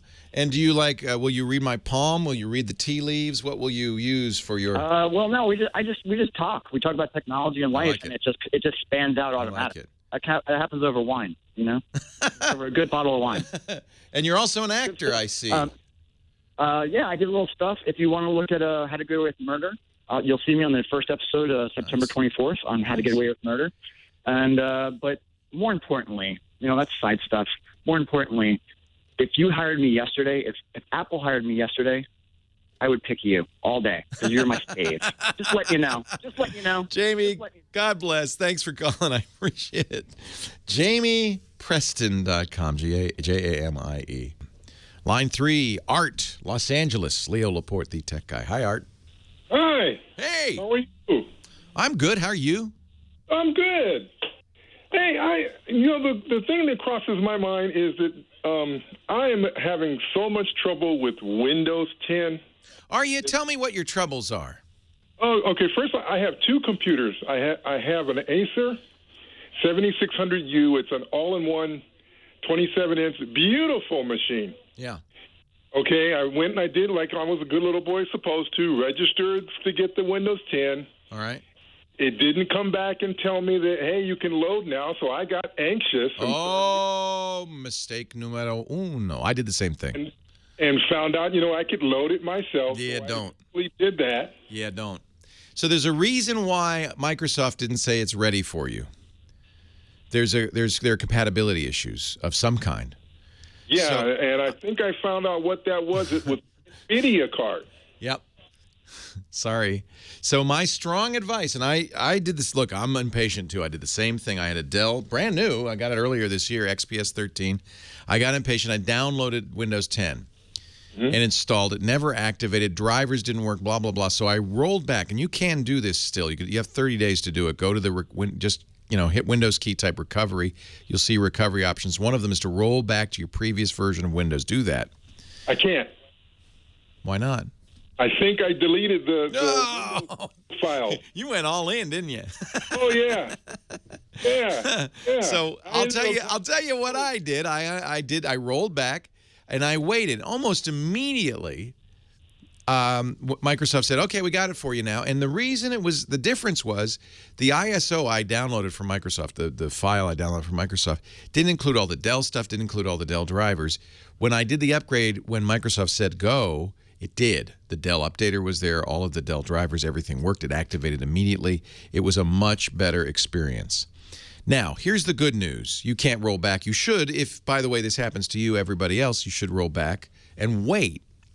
But if you were impatient, not everything's working, the good news is you're only a week or two away, maybe 3, from a big update, basically Service Pack 1, that probably will fix many of these problems. If you can't roll back because you went all in and you deleted the rollback, you're stuck. Try to live with the bugs. They're making improvements all the time. I've been using what they call Threshold 2. That's the code name. That'll come out next month, and it's much more stable. I think you're going to like it. Leo Laporte. Well, hey, how are you today? Leo Laporte here, the tech guy. Time to talk computers and the internet and home theater and digital photography and smartphones, smartwatches, anything with a chip in it. 8888 Ask Leo. That is my phone number. If you want to call with a question, a comment, a suggestion, I'd love to hear from you. 888-827-5536. We should talk about Facebook, shouldn't we? Apparently we should. We should talk about Facebook. So Kim Schaffer, our phone ranger here for the day, answering your calls. You noted on your Facebook page that all of a sudden you got like all these new people saying, "When you want to be my friend?" Do you allow like people you don't know in real life to be friends? Do you allow that? Well, I did until last night, but I was sitting having a beer and in like 15, 20 minutes, I had 5, 6, 7, 8. Yikes. Every time I looked at my Facebook, I had another request from somebody who clearly wasn't a real person. Yeah. And it's because they had no other friends or one other friend. So that was a red flag there. Yeah, I knew these they are weren't real obviously people. new accounts. So and they had no mutual friends. I mean, not only did they not have any friends, they definitely didn't have any mutual friends. Yeah. So what did you do? I went to the settings because a friend told me that I should go to the settings and change to friends of friends only. Yes. Instead of everyone, which I don't like to, block out people because maybe somebody that's not a friend of a friend I've met and I might want to become friends with. But as for last night, I had to do it, at least temporarily, just to not be bombarded. So there were spammers. Yes. I never understand what they hope to gain by following you. Yeah, I don't know what they can do because I'm clearly not going to say yes to them. Right. So but even if you did, what would they gain? I don't know. I don't know if they would try to hijack my account. And, I know a lot of people that I know have also been getting people doubling their accounts. They're just taking their photos, taking their information, and making a fake account. The new Facebook kidnapping. Yeah, I've seen some stories about that. They'll do it with kids, too, which is not so nice. Well, kids shouldn't be on Facebook. Right. Actually, the Facebook rules say if you're under 13, yeah. So I think you're absolutely right. Now, what I do on Facebook, and I would encourage everybody to do this, if you don't, and I told my kids this for years, if you don't know the person in RL, real life, if you've not seen them, if they're not your old high school buddy or your college roommate, if they're not friends and family members, I wouldn't recommend friending them. Right. I think Facebook works best when you make friends of the people you know. But at least do what you did, which is go into the privacy settings and tools in Facebook. So you'll click in the right-hand side of the Facebook on the web. There's a little down arrow, and you can select settings, or you can actually just click the settings and the little padlock and look at the privacy shortcuts. But what you want is to decide who can see you, and you have a number of choices. You can have it be the public, which is because I'm a public person, that's how I do my Facebook. But most people should say only friends can see me, right? That keeps your privacy going. But at least you have the choice there. You can limit the audience for posts you shared, for instance. You can go back in time if you decided now, maybe it was a little too open. You can actually go back and change past posts to limit them to friends only. But here's the section you were talking about. Who can contact me? And the question is, who can send you friend requests? You said it could be everyone, and right? Mine was set to everyone as of last night. Probably is the default. But yeah, I would strongly suggest friends of friends. That means if somebody's not already a friend of somebody you know, of an existing friend, they can't ask you to be their friend. That solves most situations, you know. If you really, and my mom has it set up this way, no one can be her friend because she doesn't want friends. She just wants to use Facebook to look at the grandkids. Are you her friend? You know, I don't think so. That's an interesting question. Now you made me want to cry. So set this to friends of friends, okay? Because that's really going to be important. You can go through some of the other settings, like whose messages do I want in my inbox? Basic or strict? I'd say strict, right? Who can look you up via your email address? Probably should make that friends of friends, not public. Unless you're hoping that high school boyfriend will look you up and you don't know where he is. But it's important. I'm not going to comment on what your choices should be, but it's important you know that you can go in there and change those settings, and it makes a big difference. I'll show you one more tip that my friend Robert Scoble showed me. I'm going to go back to my home. If somebody is publishing too much, you're seeing too much of them in your timeline, of course you can always unfollow them. That's probably not what you want to do. You can hide the post, and that'll help send a signal to Facebook that you want to see fewer posts like this. But you can also change your relationship with them. If you look at your friends, there's close friends and there's acquaintances. And if you're seeing too much from people that are currently close friends, you can actually change their setting from friends to acquaintances. And by doing so, you reduce the number of posts you get from that person. So you can kind of control, if somebody's posting an awful lot about stuff you don't really want to see, instead of unfriending them, which might seem unfriendly, you can just say that person's an acquaintance. You can even add them to another list, but you can always unfriend them if they really are annoying. So there are ways to make Facebook, frankly, more usable, more friendly. There's one more thing I'll mention, and Facebook probably wouldn't want me to mention this. If you use Chrome, there's an extension called the Facebook Flat extension. This works on the web only, but it will change Facebook from its normal kind of busy, cluttered appearance to something flat, which is frankly a lot easier to use, is ad-free, and really focuses on the posts. You can search for Facebook Flat in your Chrome extensions, and I find that to be kind of a nice way to kind of streamline my Facebook web pages. But I think the first thing to do is, you went friends of friends, didn't you? I did. Yeah. I did, yeah. Yeah. And then a lot of comments that I got were, it was a common problem yesterday. From those spammers? In particular, yeah. It seems like a lot of people I know got just bombarded.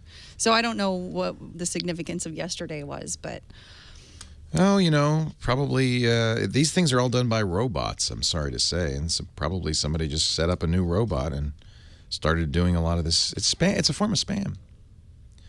Probably once you friended them, they'd start feeding spam into your newsfeed. Oh, but I never would.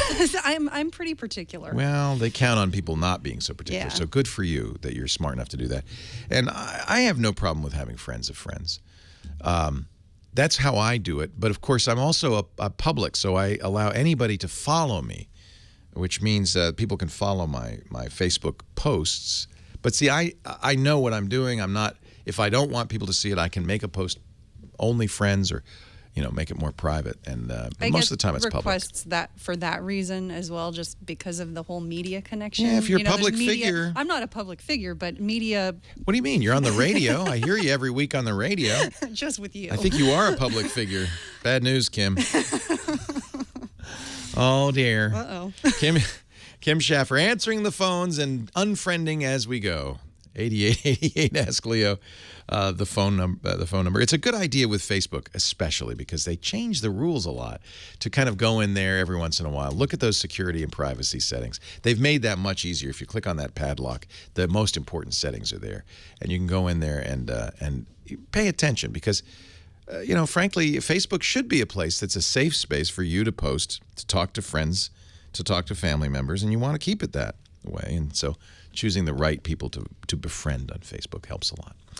Website is techguylabs.com. We'll put that as our tip of the week. A couple of things you can do to make Facebook more useful, more better. And I'll link to a special I did about an hour with Robert Scoble, who is kind of the social media guru for a lot of us. And he talked about how he controls Facebook to make it more useful. We'll put a link to that video up on the website as well. TechGuyLabs.com. All right, we're going to go back to the phones in just a bit. Dick DiBartolo, our Gizwiz, coming up in about half an hour. You stay right here. Another half hour to go. Our podcast today, as always, well, not always, but many times brought to you by our good friends at Intel. I guess in a way, always brought to you by Intel, since every darn computer we use in here is Intel powered. Lately, Intel's been doing these great 2-in-1s. Are you familiar with these? Like the Surface, the Yoga. You don't have to choose between a laptop or a tablet. You get both with Intel-powered 2-in-1s. You get performance and freedom. You don't have to choose. And, if you're a business owner, you don't want to compromise. You can't afford to choose between A and B. If both will help your business, you want A and B. It's not hard work or innovation that drives business. It's hard work and innovation. It's versatility and strength. It's Intel's performance and freedom. Intel 2-in-1s are powered by Intel's latest family of core processors. You'll be impressing clients at the touch of a tablet and handle robust programs on the go. You can do it right, and you can do it right now. There is a better way to work. That's the power of and. Experience it at smallbusiness.intel.com. Those 5th-generation Intel Core processors, up to 2.5 times faster than that old 4-year-old laptop. Battery life of the 5th-gen Intel Core processor, about 8.7 hours. That's 2.6 times longer than that 4-year-old laptop. It's time to upgrade. And even the Intel Core M processors, I use that in my MacBook. Pretty darn impressive. Deliver razor-thin tablets and ultra-fast laptops in a single mobile device. The Intel Core M processor-based 2-in-1 provides the optimal combination of business-class performance and battery life. And the Core M is fast enough for 99% of everything, 100% of everything I do. Don't forget the Intel wireless display. Both 5th-gen Core and Core M processors wirelessly stream all the things you need to do. Presentations, videos, websites, and more live from your PC to your display. I love wireless display. Follow Intel's small business account on Twitter. They're at Intel Small Biz. And experience the power of and at smallbusiness.intel.com. Find out how Intel-powered 2-in-1s can improve your small business. That's smallbusiness.intel.com. And we thank Intel for their support and for the processors that power the entire operation here. Smallbusiness.intel.com. Leo Laporte, the tech guy. 8888. Ask Leo.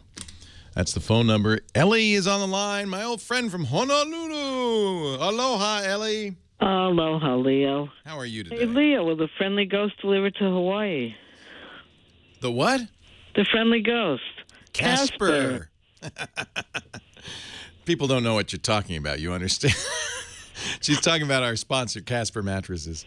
So how are things in Hawaii? I hear you've dodged a bunch of storms. So many hurricanes we've dodged. It's been so humid and rainy, and it's been awful. It could be worse. They could have hit the island. Yes, I know. Well, I'm glad you're safe and sound and doing well. And your website, is that ever going to come back? Maybe one of these days when I'm feeling up to speed. Hawaii Through Our Eyes. It was a great idea, a website for older people, disabled folks, a chance to learn about accessibility in Hawaii. And you've always been a great resource for us on accessibility. Are you going to get a new iPhone? What do you think? I would like to. I have a 6, but I want to play with the new 3D touch that they call it, Yeah. Well, I'll play with it, and I'll let you know if it's worth your efforts and money. I don't know how Apple continues to charge so much money for their phones. I'm looking. I just got the. I don't know why they can't do away with the 16 gig altogether and start with the 32. Well, a lot of people are asking that, and that's because they want to quote that $650 starting price point. Right, I realize that. But no one should buy a 16 gig iPhone. No. But my question was about the Apple Watch, and then I had a quick question about Apple TV, the original, not the original one, but the one that's out now. Yeah, go ahead. The Apple Watch, I don't have one, but if you get it, and I like to use the accessibility because I could read the time and everything. But I have a friend who's blind who has an Apple Watch, swears by it because he says it's the best talking watch I've ever had. Yeah, but can you hear it? Like if you're in a crowd or something. He says you can. He says he can hear it quite well. Now, if you can't, of course, there are Bluetooth headsets you can use. It'll talk through that. You can also, one of the reasons I'm looking forward to getting the new iPhone and my Apple Watch updated is my hearing aids. I use hearing aids. I can hear through the hearing aids. So you could actually hear the talking time through the hearing aid as well. So there are ways. And I'm not an expert, as you know, Ellie. I'm not an expert, but I was told that the accessibility on the Apple Watch is quite good. Because I don't want to take my wrist and keep putting it up to my ear. Yeah, I know. It'll drive me crazy. I've had phone conversations in the Apple Watch, and holding the watch, kind of somewhere between my waist and my chest has been just fine. I can have the conversation. I say, "Can you hear me okay?" And they say yes in a normal voice. I can hear them. So I think the Apple Watch is actually audio is quite surprisingly clear. Wow. It doesn't sound like a car for a little wristwatch.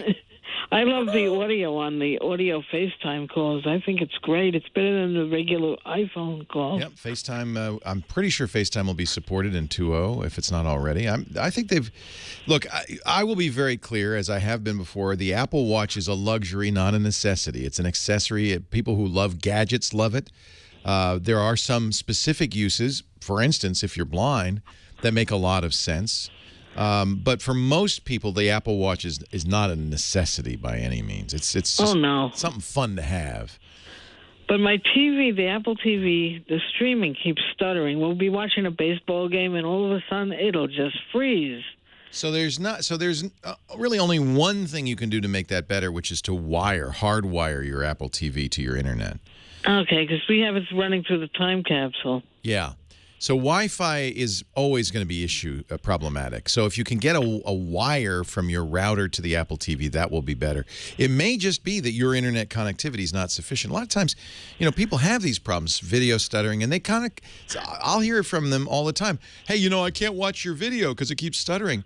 And I want to tell them, but that's your end, not my end. I'm sending the video.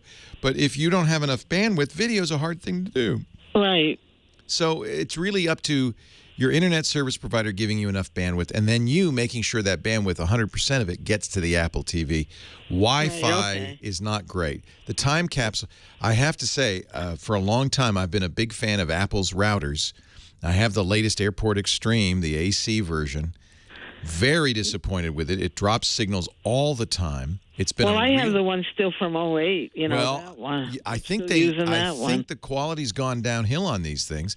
I replaced it with an Asus router, the AC3200, and I'm blown away. I'd never drop a signal. It's about twice as fast. Apple used to make the creme de la creme for consumer-grade Wi-Fi routers. And I told everybody, I've told you on the show probably for years, Airport Extreme, it's expensive, but it's worth it. If you're going to pay that much money, and we're talking $160, $180, there are better routers out there. There are even better routers for less. I think Apple has, for some reason, the quality on the AC Airport Extreme is very disappointing. And, you know, I didn't believe it for a long time. My wife would say, the Wi-Fi's gone out again. I'm seeing it. Nope, it's gone. It drops all the time. No, but I'm seeing it. Nope. Leo, it's dropping. I'm seeing it. Finally, I said, all right, let me see if I can get a better router. Got the Asus. I haven't heard a word. She's happy. Happy wife, happy router. 8888 Ask Leo. Great to hear from you, Ellie. Stay safe, stay dry, avoid the storms. Thanks for joining us. Tom in Toronto, Leo Laporte, the tech guy. Hi, Leo. How you doing? I'm doing well. How are you? Good. Long-time listener. I mean, the watcher. I've watched you since the Screensavers, Lab with Leo, Call for Help. Yay! You and Amber MacArthur, Andy Walker. I mean, go back a long ways. I've been on your show a few times even. Nice. Yeah. You know, I hear they're still running those shows in Canada. Yeah. I watched the episode I've been on. I watched it online a few times. So funny. Rogers, which made those shows, I was going up there from 2004 to about 2007 making those shows. They still run the one where Amber MacArthur introduces me to this brand new website that lets you put videos up. It's called YouTube. And I can't believe you must think we're idiots when you tune in and Leo and Amber are just exclaiming about how cool YouTube is. Ooh, it's such a great discovery. That was a long time ago, folks. It was she was one of the first to discover it. Hey, what can I do for you? Because I don't have a whole lot of time. Okay. I've got a Nexus 5, both me and my wife, and we love the phone. I mean, we've had it for almost 3 years now. Yep. And the battery life, it seems to be depleting a little bit. Yeah, that's about right. You know, there's a certain number of charges, discharges that any lithium-ion battery can do, round about 500. Over 3 years, you probably used them up. You could contact Google about fixing it, but you know that on September 29th, Google's having an event to announce the new Nexus 5. Yes, and that's exactly what I was going to ask you. You know, which phone do you think should I wait for that? Or I would. I'm looking at the LG 4. What do you think of that phone? My favorite right now, well, I would wait and find out what Google does with the Nexus 5 because that was a great phone. It's pure Google. Right. The other one to maybe look at, price is right, is the Motorola, the Moto X Pure. I just got mine, so it's too early for me to give you a review, but tune in next week. I'll let you know what I think. Mainly, I'm interested in battery life because increasingly that is the make or break stat on these phones. Leo Laporte, the tech guy. Leo Laporte, the tech guy.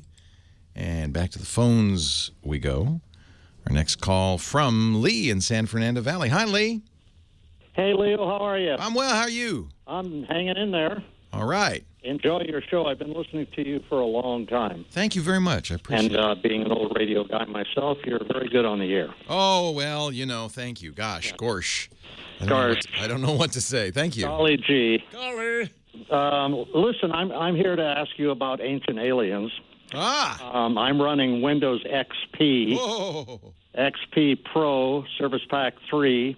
Okay. I've been asked why I'm doing that, mainly because it works. That's a very good reason. Yeah, and it works with old software that I have, and I don't want to have to go through the whole update thing. But I did run into a problem a few months ago, and, of course, Windows has stopped supporting Windows XP. Yeah. But they've still been sending downline Windows updates. They have? Oh, yeah. And they said they were going to stop doing that. Maybe they're doing critical updates. Yes, exactly. Well, one of them they deemed critical was a malicious software removal tool. Yeah. And it kept installing it, and I'd go back into program, add, remove, and take it out, and take it out. Why didn't you want it, just out of curiosity? What, the malicious software removal? Yeah. It's not that I don't want it. It kept repeatedly installing it. Oh, I see. And again and again. Oh, I see. So I was trying to stop it and just take the one update. Right. And no matter what I did, as soon as I rebooted, come back in, it would. There it is again. There it is again. It's Well, like one of those things that keeps appearing in the Windows registry. The Windows software removal tool is updated every month. That is normal. Yeah. Because it's like an antivirus. It's not, and they'll be quick to say it's not. What it is a easy way for Microsoft to clobber the most common infections, kind of almost invisibly, because most people aren't really aware of it being installed. There is no icon, as you know, in the menu. The only place you can find it is in the add remove programs. Yeah, or you can command line it, MRT. So if Right. you hit Windows key R and you type MRT, it'll run.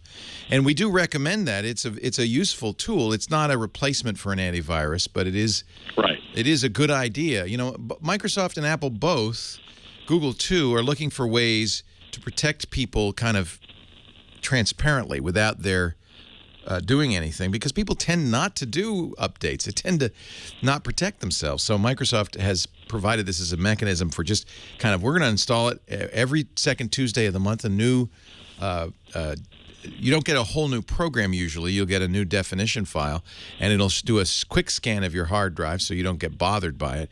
And if it finds any obvious stuff, it'll remove it. And I think that's good. That's for the internet health. It may be that it's not installed. I'm surprised you're getting updates. I'm a little nervous about that. You shouldn't be. Did you do anything? You didn't do one of those registry hacks people were recommending. No. I would never do anything like that. There's a registry hack that kind of rejiggers your Windows XP to pretend it's Windows XP for embedded systems, which Microsoft is continuing to update. And that so far has worked. I'm surprised, but people report that actually works to get updates. The reason you want updates is because there'll be flaws. There are flaws in Windows XP, right? That Microsoft is no longer fixing. Now, do you go online with this version of XP? No, not that much. Only on the browser. You know. And be careful. Well, that's going online. I mean, be careful about emails. Be careful what you click. Right. Because you're a little bit vulnerable. I think it's possible to run XP safely, but you've got to first start using a new browser. Don't use Internet Explorer. That's way out of date. No, I'm not at all. I'm using Firefox. Good, and they're going to keep that up to date for a while on XP. Would Windows 7 run most of the older software I'm running on XP? Yes, it would. Yeah, but I would go one by one through those programs and check to see. Because, something that's really, really old and perhaps abandoned by its author, you may not be able to run it except in XP. Now, no, I don't have anything like that. Windows 7 has an XP compatibility mode. I think you have to get Windows 7 Pro for this. Okay. And then it runs in a mode that looks exactly like XP. So if there were software that didn't run on 7, you could pretend 7 is XP, and that would solve the problem. Okay, great. So I would go to Windows 7 if I were you. Yeah. I think it's time. Yeah, I think so. I don't blame you. You know, my friend Steve Gibson, who's our security guru, says use Windows XP. I say, Steve, you're crazy. But he's a security guru, and that's the difference. He knows exactly what not to do. Yeah. One of the things, if you keep running XP, that I would recommend is you don't run as a administrator. Right. Run as a limited user. Right. Because then the bad guys won't have access, won't be able to install stuff without your explicit permission, and you can say no to that. Right. So there are ways to do it. Helpful as always. Thank you so much. My pleasure. And I do think going to Windows 7 or even XP to Windows 10, that's a big jump, but it might be a worthwhile jump. You've heard people talk about problems with Windows 10, bugs and so forth. They're fairly limited. I got a very harsh email from somebody was really mad at me. He said, I heard you're not the tech guy, you're just some tech guy. I heard you say I should upgrade to Windows 10, so I did it. And boy, was that a mistake. For most part, I've been able to upgrade to Windows 10 from all of my machines without any issues at all. I like Windows 10. It is a much improved user interface over Windows 8. Internals are in many cases better, as is always the case when you get a big upgrade like this. And Microsoft is going to continue to patch it and make it better and better still. There are a few limited compatibility issues. Most of the time, if Microsoft says it's okay to upgrade, in other words, if they invite you to take advantage of the free upgrade from 7 or 8 to Windows 10, it's safe to do so. All your hardware and software should work.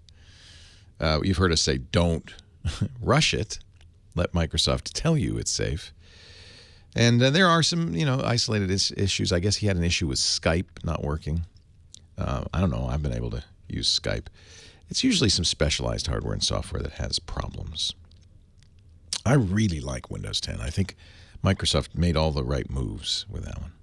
8888 Ask Leo. That's the phone number. Dick DeBartolo's coming up. Our GizWiz. We got a gadget of the day. If I have time, we'll take a couple more calls. Don't forget our website, techguylabs.com. That's where I put all the stuff that we talk about. techguylabs.com. As I mentioned, it's smartphone insanity right now. I've been using the Note 5, which just came out, and the Galaxy Note 5. Love it. Great camera. Don't put the pen in backwards, but other than that, it's a great phone. I did get the OnePlus 2. Was not so happy with that. Don't recommend it. Just got the Moto X Pure Edition like this morning, and I'll have a report on that. I love these Moto X's. I thought that was the phone of the year in 2013. Less than happy with the 2014 version. I'll let you know what I think of the 2015 version. And in 2 weeks, I'll be talking about the new iPhone, which looks to have some very nice new features. Phone insanity. And as I mentioned, at the end of the month, Google is going to release new versions of its Nexus phones. We look to see a 5 and a 6-inch phone. The 5 built by LG, the 6 built by the Chinese company Huawei. First time we've been able to use a Huawei in the U.S. So, phone insanity, but I'll talk about anything from Windows XP on at 8888 Ask Leo. Stay tuned. The GizWiz coming next. Leo Laporte, the tech guy.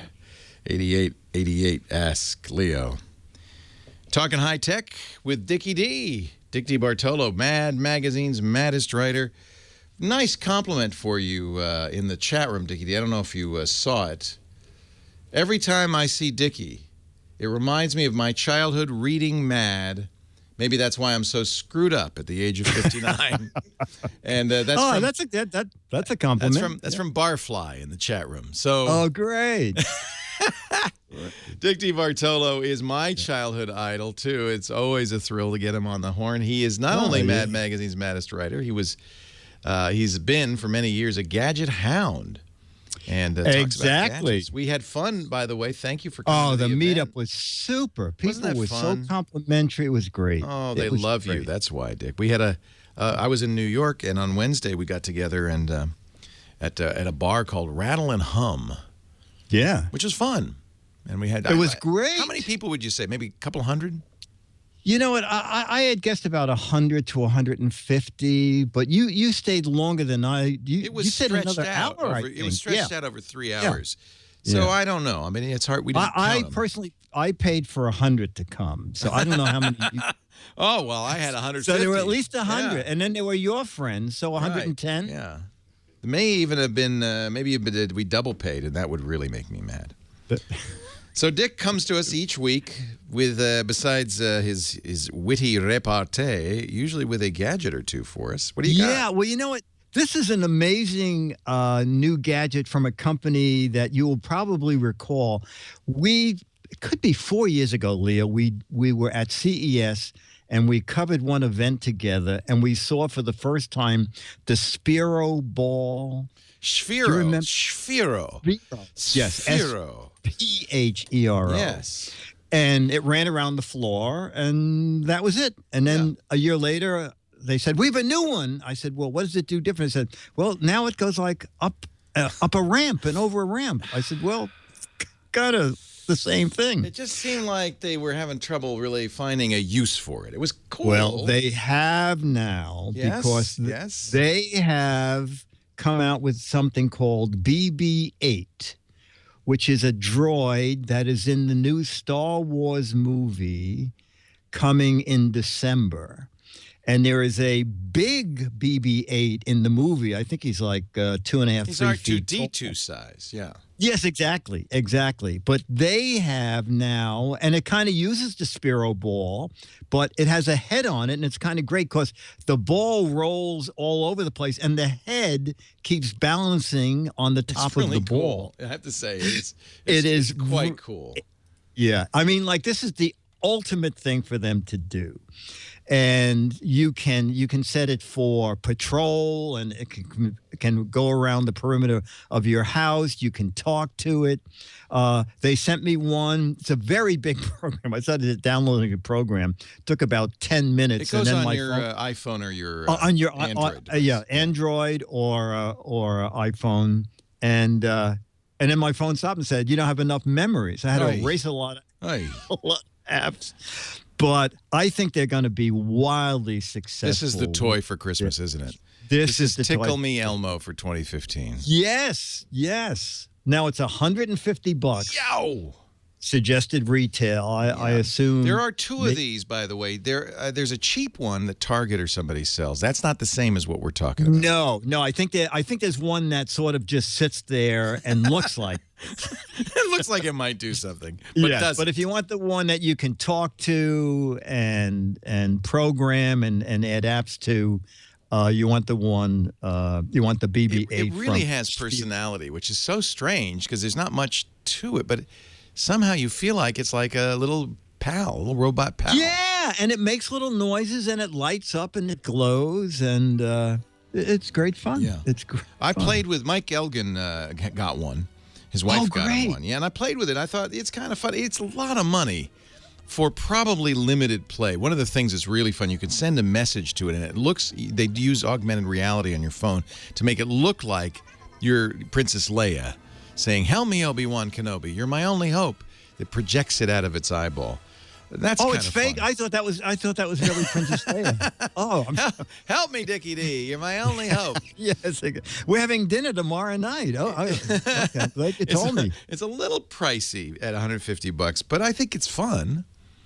Yeah, I do too. Yeah, I saw someone in the chat room said that it's now $129, or they saw it for $129. Oh, all right. Shop around then. Shop around. Yeah. If you go to SPHERO, Sphero, like a sphere with an O at the end, .com, you'll find it. And you can order it there. I ordered it, and oh, you did? Well, but it won't be delivered till next month, and I'm trying to decide whether I'm going to cancel or keep it.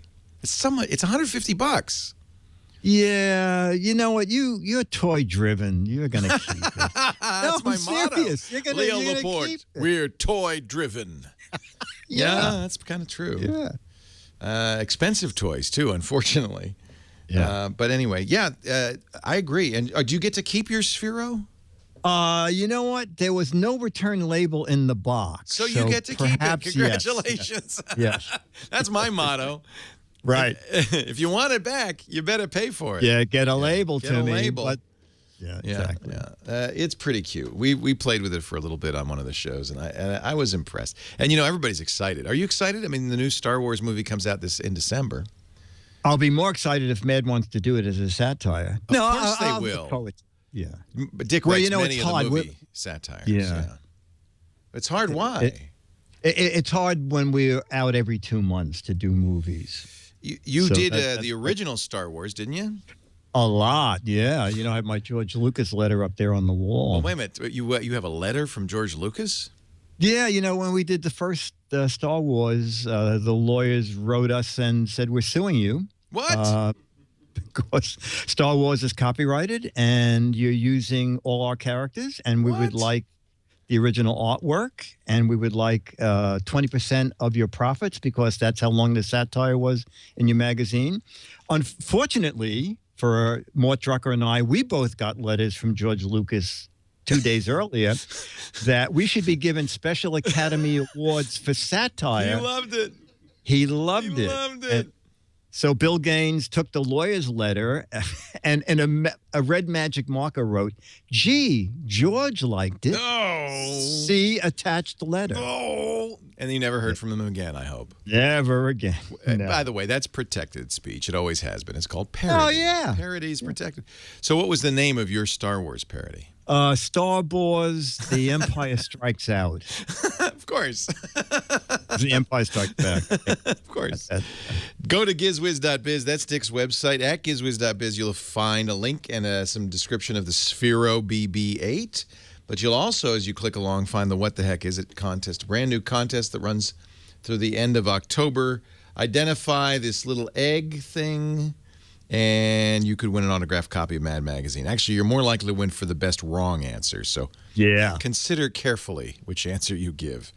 At gizwiz.biz, Dick's podcast, The GizWiz, is available at gizwiz.tv. And we will see you next week on the show, Dickie D. Thank you, sir. We're out of time. Thanks to Kim Schaffer for answering the phones. Thanks to Nathan Staten, our musical director. Dickie D and Johnny Jett and Scott Wilkinson, thanks to you for being here. We'll see you again next time. I'm Leo Laporte, the Tech Guy. Have a great geek week. Well, that's it for the Tech Guy Show for today. Thank you so much for being here. And don't forget, it's just the tip of the iceberg. We do nearly 30 shows on the Netcast network. It's called TWIT, T-W-I-T. It stands for This Week in Tech, and you'll find it at twit.tv, including the podcasts for this show. We talk about Windows on Windows Weekly, Macintosh on Mac Break Weekly, iPads, iPhones, Apple Watches on iOS Today, security on Security Now. I mean, I can go on and on and on. You even get your daily dose of tech news with Tech News Today and Tech News Tonight. And, of course, the big show every Sunday afternoon, This Week in Tech. You'll find it all at twit.tv. And I'll be back next week with another great Tech Guys show. Thanks for joining me. We'll see you next time.